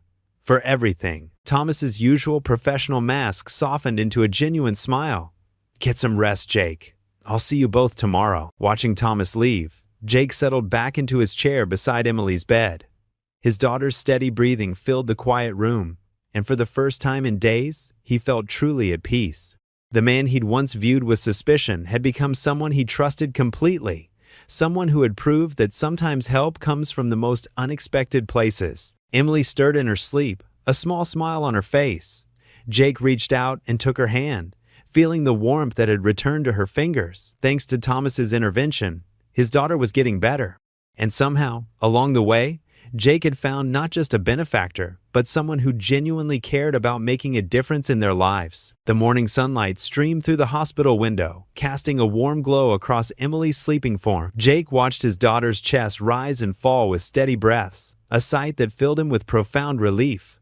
The color had returned to her cheeks, and the doctors were optimistic about her recovery. In the quiet of the hospital room, memories of the past few years washed over Jake. He remembered the day his wife Sarah died, how the world had seemed to stop spinning, leaving him alone with an inconsolable 5-year-old daughter. The weight of that loss had nearly crushed him, but somehow he'd found the strength to keep going. Jake rubbed his tired eyes, thinking about all the nights he'd worked multiple jobs, the times he'd sold his blood just to make rent. The shame of not being able to provide for Emily had eaten away at him, making him feel like he was failing Sarah's memory. He'd been so focused on survival that he hadn't allowed himself to properly grieve. Emily stirred in her sleep, mumbling something that sounded like "Mommy." Jake's heart clenched, but the pain wasn't as sharp as it used to be. He reached out and gently smoothed her hair, remembering how Sarah used to do the same thing when Emily was a baby. "Your mom would be so proud of how brave you've been," Jake whispered, his voice thick with emotion. "She always said you were the strongest person she knew, even when you were tiny." The sound of footsteps in the hallway made Jake look up. Through the glass wall of Emily's room, he could see Thomas talking with one of the doctors, his usual composed demeanor somehow softer in the morning light. The sight of him stirred complicated feelings in Jake's chest, gratitude mixed with lingering uncertainty. Jake thought back to his initial suspicion of Thomas, the anger he'd felt upon discovering the true nature of the blood tests. But now, watching Emily recover thanks to the treatment Thomas had provided, Jake couldn't deny that the man's intentions, however unclear at first, had ultimately saved his daughter's life. A nurse came in to check Emily's vitals, offering Jake a warm smile. "Her numbers are looking much better today," she said quietly. "The new treatment is working wonderfully." After she left, Jake stood up and walked to the window, stretching his stiff muscles. The city sprawled out below, already bustling with morning traffic. Somewhere out there was his old apartment, probably rented to someone else by now. He'd moved into a better place last month, thanks to his new job at Thomas's company. Emily had her own room now, decorated with the butterfly wallpaper she'd always wanted. The thought brought unexpected tears to his eyes. For so long, he'd been trapped in a cycle of barely getting by, of constant worry and exhaustion. He'd been so afraid of accepting help, of trusting anyone else, that he'd almost missed the opportunity for a better life when it appeared. Sarah's voice seemed to echo in his memory. "Sometimes the strongest thing you can do is let someone else help you carry the load." She'd always been wise that way, seeing through his stubborn pride to the heart of things. Jake touched the window, his reflection overlapping with the city view. He looked different now, less haunted, despite the current stress of Emily's illness. The dark circles under his eyes weren't quite so pronounced, and his shoulders didn't carry the same desperate tension they had for years. Emily made a small sound, and Jake turned back to her bed. Her eyes fluttered open, clearer than they'd been in days. "Hi, Daddy," she said softly. "Hey, sweetheart." Jake sat on the edge of her bed, taking her small hand in his. "How are you feeling?" "Better." She looked past him to the window. "Can we go home soon?" "Soon," Jake promised, his heart full. "The doctors say you're getting stronger every day." Thomas appeared in the doorway, knocking gently on the frame. "May I come in?" Jake nodded, noticing how Emily's face brightened at the sight of Thomas. She'd grown fond of him over the past few weeks, especially after he'd brought her a stuffed penguin that hadn't left her side since. "Good morning, Emily," Thomas said, his usual businesslike manner softening as it always did around her. "I hear you're feeling better today." "Mr. Thomas," Emily hugged her penguin closer. "Did you bring any more books?" Thomas produced a colorful storybook from behind his back, and Emily's face lit up with delight. As he sat down to read to her, Jake felt something shift inside him, a letting go of old pain, a acceptance of new possibilities. He watched Thomas reading animatedly to Emily, doing different voices for each character, and realized that somewhere along the way, this man had become more than just his employer or benefactor. Despite all the complications and misunderstandings, Thomas had proven himself to be someone Jake could trust, someone who genuinely cared about both him and Emily. The morning sun continued to fill the room with warm light, and Jake felt the last of his defensive walls beginning to crumble. He thought of Sarah again, but this time, the memory brought a gentle warmth instead of crushing pain. She would have wanted this for them, not just survival, but the chance to truly live again, to find happiness and security, to let new people into their lives. Jake looked at his daughter, giggling at Thomas's silly character voices, and felt a profound sense of peace settle over him. They weren't alone anymore. They had help, they had opportunities, and most importantly, they had hope. For the first time since Sarah's death, Jake felt ready to embrace whatever the future might hold. The morning sun cast long shadows across Jake's new office as he settled into his leather chair. The nameplate on his desk read, "Jake Harrison, Senior Operations Manager," a title that still felt surreal whenever he looked at it. Through the floor-to-ceiling windows, he could see the city sprawling below, a view that reminded him daily of how far he'd come. His desk phone buzzed. "Mr. Harrison," his assistant's voice came through clearly. "The research team is ready for your review meeting." "Thanks, Sarah," he replied, gathering his papers. The name still caught in his throat sometimes. He'd hired her knowing they shared his late wife's name, perhaps as a way of facing his past head-on. In the conference room, 6 eager faces looked up at him. These were some of the brightest minds in medical research, and now they reported to him. Jake took his place at the head of the table, spreading out the quarterly reports. "All right, team," he said, his voice steady and confident. "Walk me through the latest trial results." As they presented their findings, Jake found himself fully engaged, asking pointed questions and offering insights. The nervous father who'd once sold his blood just to make rent was gone, replaced by someone who understood the intricacies of medical research and could guide others through complex decisions. During a brief break, Thomas stopped by, leaning against the doorframe with an approving smile. "How's it going in here?" "We're making progress," Jake replied, standing to greet his mentor and friend. The new treatment protocol is showing promising results." Thomas nodded, his eyes twinkling with pride. "I knew you'd excel at this, Jake. You've got a natural talent for leadership." Jake felt a warmth spread through his chest at the praise. It wasn't just about the words. It was about knowing he'd earned them. Every late night studying medical journals, every extra hour spent understanding the research, every difficult decision he'd made had led to this moment. After the meeting, Jake walked through the research facility, checking in with various departments. Lab technicians greeted him with respect, and he knew each of their names, their stories. He'd been in their shoes not so long ago, and he made sure never to forget that. In his office later that afternoon, Jake reviewed personnel files for a new project team he was assembling. His phone buzzed with a text from Emily. "Dad, don't forget, dinner tonight. Just us two." Jake smiled, typing back a quick response. He glanced at the family photo on his desk, him and Emily at her recent school science fair, where she'd won first place. His daughter was thriving now, healthy and happy. Her earlier illness just a memory. Before leaving the office, Jake stopped by the blood donation center where it had all started. The familiar smell of antiseptic brought back memories of desperation, of counting every dollar, of wondering how he'd keep a roof over their heads. Now he oversaw this facility, ensuring others in need got the same chance he'd been given. A young single mother was there, looking as scared and desperate as he once had. Jake approached her gently. "First time here?" She nodded, clutching her purse. I need the money for my son's school supplies." Jake pulled up a chair beside her. "What's your name?" "Maria," she replied softly. "Maria, I want you to know something. This place, it's more than just a blood bank. We're developing treatments that save lives. And we believe in helping people get back on their feet." He handed her his business card. "Come see me tomorrow. We might have a position that would suit you." The gratitude in her eyes reminded him of his own journey. As he walked to his car, Jake felt a deep sense of purpose. He wasn't just surviving anymore. He was helping others find their way out of darkness. At home, Jake changed out of his suit and started preparing dinner. Emily sat at the kitchen counter, working on her homework while chattering about her day. The kitchen was bright and clean, filled with the smell of cooking pasta, a far cry from the cramped, cluttered space where they'd once shared meager meals. "Dad," Emily said, looking up from her textbook, "Mrs. Johnson asked us to write about our hero today." Jake stirred the sauce, listening. "Oh yeah? Who did you write about?" "You," she said simply. "I wrote about how you never gave up, even when things were really hard." Jake had to turn away for a moment, his eyes misting over.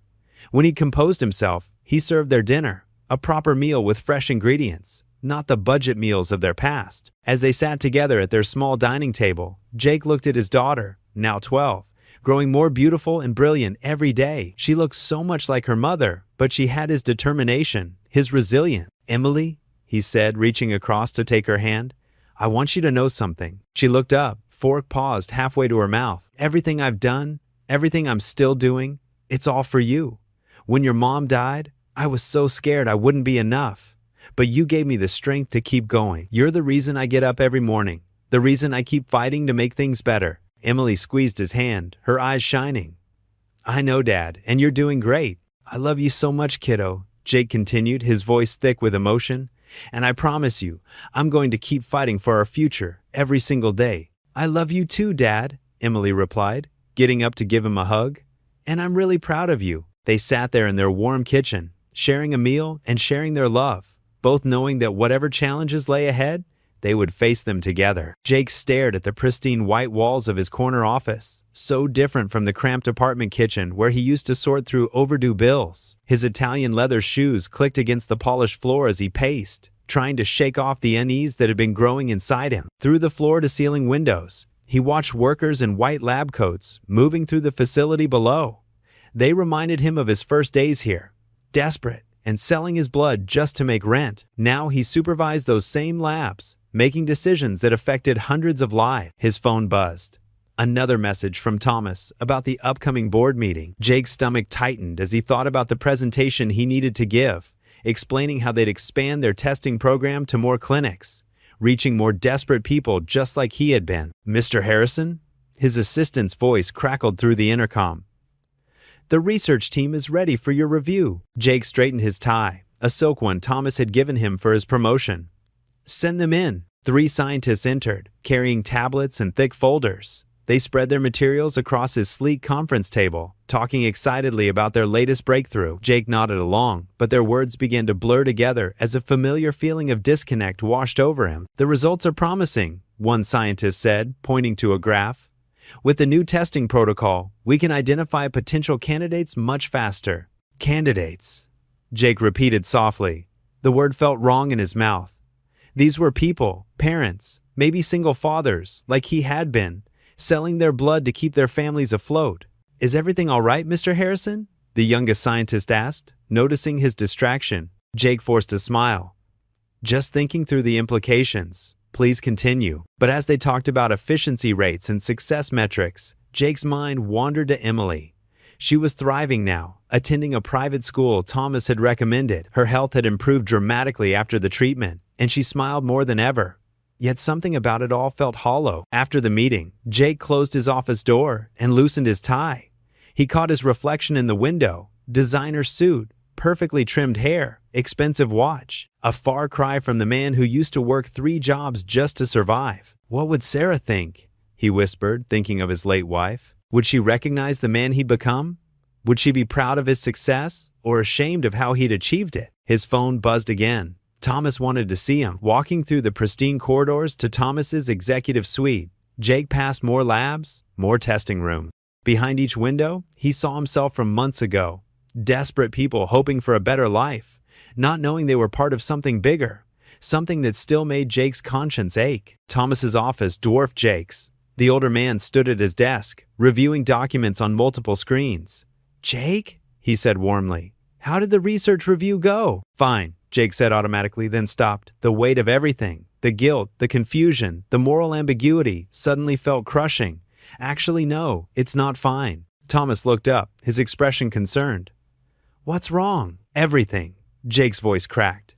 "The testing program, the way we find people, what we're doing with their blood, it's all wrong. We're taking advantage of desperate people, just like I was. And now I'm helping you do it." His legs felt weak. Jake sank into one of Thomas's leather chairs, putting his head in his hands. "I used to be someone my daughter could look up to. Someone Sarah would have been proud of. Now I don't even know anymore." Thomas was quiet for a long moment. Then Jake heard footsteps and felt a hand on his shoulder. "Look at me, Jake." Jake raised his head. Thomas's usually composed face showed genuine emotion. "What do you think we're really doing here?" Thomas asked softly. "Yes, we find people in difficult situations. Yes, we test their blood. But what happens to them afterward?" "They get money," Jake said bitterly. "Like I did." "They get hope," Thomas corrected. "They get opportunities. Look at yourself. You're not just surviving anymore. You're thriving. Your daughter is healthy and happy. You're making a difference in people's lives. By exploiting them, by giving them a chance, the same chance you got." Thomas sat down across from Jake. "Every person who comes through our program gets offered real employment, healthcare, education opportunities for their children. We're not just taking their blood, we're investing in their futures." Jake's throat felt tight. "But the testing is helping us develop treatments that will save lives, like the one that saved Emily." Thomas leaned forward. "You're not the man you used to be, Jake, and that's not a bad thing. You've grown, you've learned. You're in a position to help others now, just as you were helped." The tears Jake had been holding back finally spilled over. He couldn't remember the last time he'd cried, probably not since Sarah's funeral. All the pressure, the guilt, the fear came pouring out. Thomas didn't speak. He simply sat there, a steady presence as Jake's shoulders shook with silent sobs. When Jake finally looked up, wiping his eyes with his sleeve, Thomas handed him a handkerchief. "Your path isn't defined by your past mistakes or current doubts," Thomas said quietly. "It's defined by your will to change, to grow, to help others. That's why I chose you, Jake. Not because you were desperate, but because I saw in you the potential to understand both sides of this work, the hard choices and the hope they can bring." Jake sat at his desk, staring at the stack of applications before him. Each one represented someone like him, struggling parents, desperate for a chance. His fingers traced the edges of the papers, remembering how it felt to be on the other side of hope. "Dad?" Emily's voice came from the doorway. She looked healthy now, her cheeks rosy and full. "Are you coming to lunch?" "Just a minute, sweetheart." Jake smiled, watching his daughter settle into one of the leather chairs across from his desk. She'd grown taller in the past few months, and her recovery had been nothing short of miraculous. I'm reviewing some applications for the new community program. Thomas had given Jake control over a new initiative, one that would help struggling families get back on their feet. The irony wasn't lost on him. Just months ago, he'd been selling his blood just to make rent. Now, he had the power to change lives. "Can I help?" Emily asked, leaning forward with interest. Jake nodded, pushing a few applications toward her.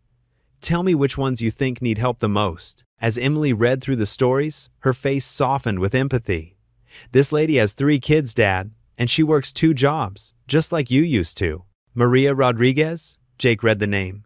Single mother, working as a waitress and cleaning houses. He made a note on the application. "We can help her." They spent the next hour going through applications together. Jake explained to Emily how the program worked, offering job training, medical care, and temporary housing assistance. It was everything he'd needed when he was at his lowest point. "Mr. Williams?" His assistant poked her head in. "The first group of program participants is here for orientation." Jake stood, straightening his tie. "Ready to meet some new friends?" he asked Emily. She nodded enthusiastically, following him to the conference room. Inside, 15 people sat nervously in their chairs, their expressions a mirror of what Jake had felt on his first day here. Some wore threadbare clothes, others clutched worn resumes. All carried hope in their eyes. "Welcome," Jake began, his voice warm and steady. "I know exactly how you're feeling right now. The uncertainty, the fear, the desperate need to provide for your families." He paused, making eye contact with each person. "I was where you are, not long ago." As Jake shared his story, the struggle, after losing his wife, working multiple jobs, selling his blood, he watched their faces transform from anxiety to understanding. Emily stood beside him, a living testament to how lives could change. "This program isn't charity," Jake explained. "It's an investment in your future, in your family's futures. We'll provide training, healthcare, and support. All we ask is your commitment to building a better life." After the orientation, Jake took Emily to lunch at their favorite diner, the same one where they'd once scraped by on dollar menu items. Now, they ordered whatever they wanted, but Jake never forgot the feeling of counting every penny. "Dad?" Emily asked, stirring her milkshake. "Are we going to visit Mom today?" Jake reached across the table, squeezing her hand. "Yes, sweetheart. I think it's time." They drove to the cemetery in comfortable silence. The afternoon sun cast long shadows across the headstones as they walked the familiar path to Sarah's grave. Emily carried a bouquet of yellow roses, her mother's favorite. At the grave, Emily knelt down, arranging the flowers carefully. "Mom would be proud of us, wouldn't she?" Jake's throat tightened. "She would, baby. So proud." He wrapped an arm around Emily's shoulders, pulling her close. "You're healthy now, and we're helping other families who need it. That's exactly what your mom would have wanted." They stood there together, the gentle breeze rustling through the trees. Jake thought about how far they'd come from the brink of homelessness to having the means to help others avoid that fate. The weight of his success felt different now, balanced by the purpose he'd found in giving back. Emily touched the headstone gently. "I wish she could see everything that's changed." "She can," Jake said softly. "And I think she'd be happy knowing that our struggles helped us understand how to help others." As they walked back to the car, Emily slipped her hand into Jake's. "Dad, can we stop by the blood bank tomorrow? I want to thank Thomas again." Jake smiled, remembering the day he'd first met Thomas, how desperate and suspicious he'd been. "Of course we can. He's part of our family now, isn't he?" Emily nodded, her face brightening. "Yeah, he is." Jake looked back at Sarah's grave one last time. His wife would have loved seeing their daughter so healthy, so full of compassion for others. She would have understood his journey from desperation to purpose. Most importantly, she would have been proud of the way they'd turned their pain into hope for others. In the car, Emily pulled out one of the program applications she'd sneaked from his desk. "Can we help this family next, Dad?" Jake glanced at the paper. Another single parent. Another story of struggle and determination. "Yes, sweetheart, we can help them all." The autumn breeze rustled through the towering oak and maple trees, their branches heavy with leaves painted in brilliant shades of amber, crimson, and gold. The gentle wind sent the colorful foliage cascading down like nature's confetti, creating a carpet of rustling beauty across Central Park's meandering paths. Jake sat on the familiar wooden bench, his weathered hands resting on his knees as he watched Emily chase after a particularly vibrant red maple leaf that seemed determined to dance just out of her reach. Her delighted squeals of laughter rang out across the open meadow, pure and uninhibited, echoing off the distant trees and mixing with the sounds of other children playing nearby. The melody of her joy wrapped around Jake's heart like a warm embrace, filling spaces inside him that had been hollow and aching for far too long. He found himself smiling without thinking about it, his face relaxing into an expression of contentment he'd almost forgotten was possible. Thomas settled beside him on the bench, and Jake couldn't help but notice how different his friend looked today. Gone was the crisp business suit and polished leather shoes that had once seemed like armor. Instead, Thomas wore faded jeans that looked like they'd actually been lived in, and a cable-knit sweater in soft navy blue that made him appear younger, more approachable. The transformation in his appearance perfectly mirrored the evolution of their relationship over these past remarkable months. The mysterious, slightly intimidating businessman who had first extended that life-changing offer was nowhere to be found.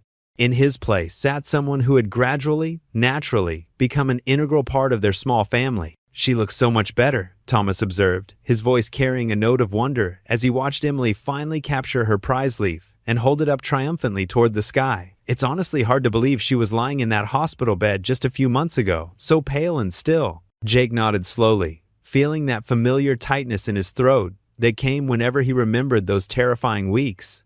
"I never thought we'd be here," he admitted, his voice barely above a whisper. "There were times when I thought." He stopped abruptly, unable to give voice to the dark, desperate thoughts that had haunted him during Emily's illness. The memories of those sleepless nights spent pacing hospital corridors, of feeling utterly helpless as his daughter fought for her health, still had the power to steal his breath. "But you didn't give up," Thomas reminded him gently, his hand briefly touching Jake's shoulder in a gesture of quiet support. "Even when everything seemed impossible, you kept fighting for her. That's what matters now." Emily came running back to them, her small chest rising and falling rapidly from her exertion, her cheeks flushed a healthy pink from the crisp autumn air. Her eyes sparkled with the kind of pure excitement that only children could manage, and she clutched her captured maple leaf like it was the most precious treasure in the world. "Look what I finally caught," she announced breathlessly, holding the leaf up for their inspection. "It's perfect. Can we get ice cream now? Please?" Jake glanced at his watch instinctively, then caught himself and smiled at the irony. There had been a time, not so long ago, when such a simple, innocent request would have sent him spiraling into a panic about money, calculating and recalculating whether they could afford such a small luxury, weighing it against rent and groceries and all the other endless expenses that had once seemed insurmountable. Now, the question didn't even register as a concern. "Of course, sweetheart," he said easily, pushing himself up from the bench. "Thomas, would you like to join us for this very important ice cream mission?" "I wouldn't miss it for the world," Thomas replied, standing and brushing a few stray leaves from his jeans, his smile genuine and warm. They walked together down the tree-lined path that wound its way toward the cheerful red and white-striped ice cream cart, Emily practically bouncing with each step as she skipped between them. Jake noticed with a growing warmth in his chest how naturally she reached for both their hands, her small fingers weaving through theirs as if Thomas had always been part of their daily routine, their family traditions. The gesture was so unconscious, so trusting, that it brought an unexpected lump to Jake's throat. At the ice cream cart, Emily pressed her nose against the glass display case, studying her options with the serious concentration of a food critic. "I want chocolate chip, please," she finally announced to the vendor, a middle-aged man with kind eyes who clearly enjoyed serving children. Jake and Thomas both opted for vanilla, and they found a perfect spot on a grassy hill near the playground where Emily could watch other children swinging and climbing while she savored her treat. "Do you remember when we first met?" Thomas asked quietly, his voice thoughtful as he watched Emily carefully navigate around the chocolate chips in her ice cream, trying to make each bite last. "You could barely look me in the eye. You held yourself so rigid, like you were ready to bolt at any moment." Jake let out a soft laugh, shaking his head at the memory. "I was suspicious of everything back then. Couldn't believe anyone would want to help without having some kind of hidden agenda. I kept waiting for the other shoe to drop, for you to reveal what you really wanted from me." "And now?" Thomas asked, genuine curiosity in his voice. "Now I know better," Jake said, watching as Emily finished her ice cream and carefully wiped her hands on the napkin he'd given her. "Sometimes help comes from the most unexpected places. Sometimes the family you choose means just as much as the family you're born into." Thomas's expression softened and for a moment he looked almost vulnerable. "You've helped me just as much, you know. Both of you have, in ways I didn't even realize I needed." He paused, his gaze following Emily as she ran toward the swings. "I had everything money could buy. Houses, cars, investments, success that most people only dream of. But I was lonely in a way that no amount of wealth could fix. All that success meant nothing without someone to share it with, someone to care about." Jake felt a deep understanding pass between them. The past year had been a journey of discovery for both of them, teaching him that true wealth wasn't measured in bank balances or possessions, but in moments exactly like this one, sitting on a blanket in the park on a perfect autumn afternoon, watching his daughter's face light up with pure happiness, sharing simple pleasures with someone who had become as dear to him as family. Emily had made her way to the swing set and was now soaring through the air, her legs pumping with determination as she tried to swing higher and higher. Her face was tilted up toward the sky, eyes closed, as if she could feel the wind carrying her toward the clouds. Jake watched her with a mixture of pride and wonder, remembering all those countless sleepless nights when he'd lain awake, worrying about her future. The times when he'd felt like he was failing her as a father, when the weight of responsibility had seemed too heavy to bear. "She's absolutely amazing," Thomas said, following Jake's gaze with obvious affection. "Just like her father." The simple words hit Jake with unexpected force, filling him with a surge of pride that went beyond Emily to encompass himself as well. He'd faced his deepest fears, swallowed his pride to accept help when he needed it most, and discovered reserves of strength and resilience he hadn't known he possessed. The journey hadn't been easy. There had been moments of despair so dark he'd wondered if he'd ever see light again. But it had led them here, to this moment of perfect, peaceful contentment. The late afternoon sun continued its gentle descent toward the horizon, casting increasingly long shadows across the grass, as Emily played with the tireless energy that seemed to define childhood. Other families came and went around them, parents pushing toddlers on swings, older children racing across the playground equipment, teenagers playing frisbee in the distance. But Jake remained completely focused on his daughter, trying to memorize every detail of her unbridled happiness. Her ponytail swung back and forth in rhythm with the swing, catching the golden light, and her face wore an expression of pure joy that made his heart feel like it might burst. "Higher, Daddy," she called out across the playground. Her voice carried on the evening breeze. "Watch how high I can go.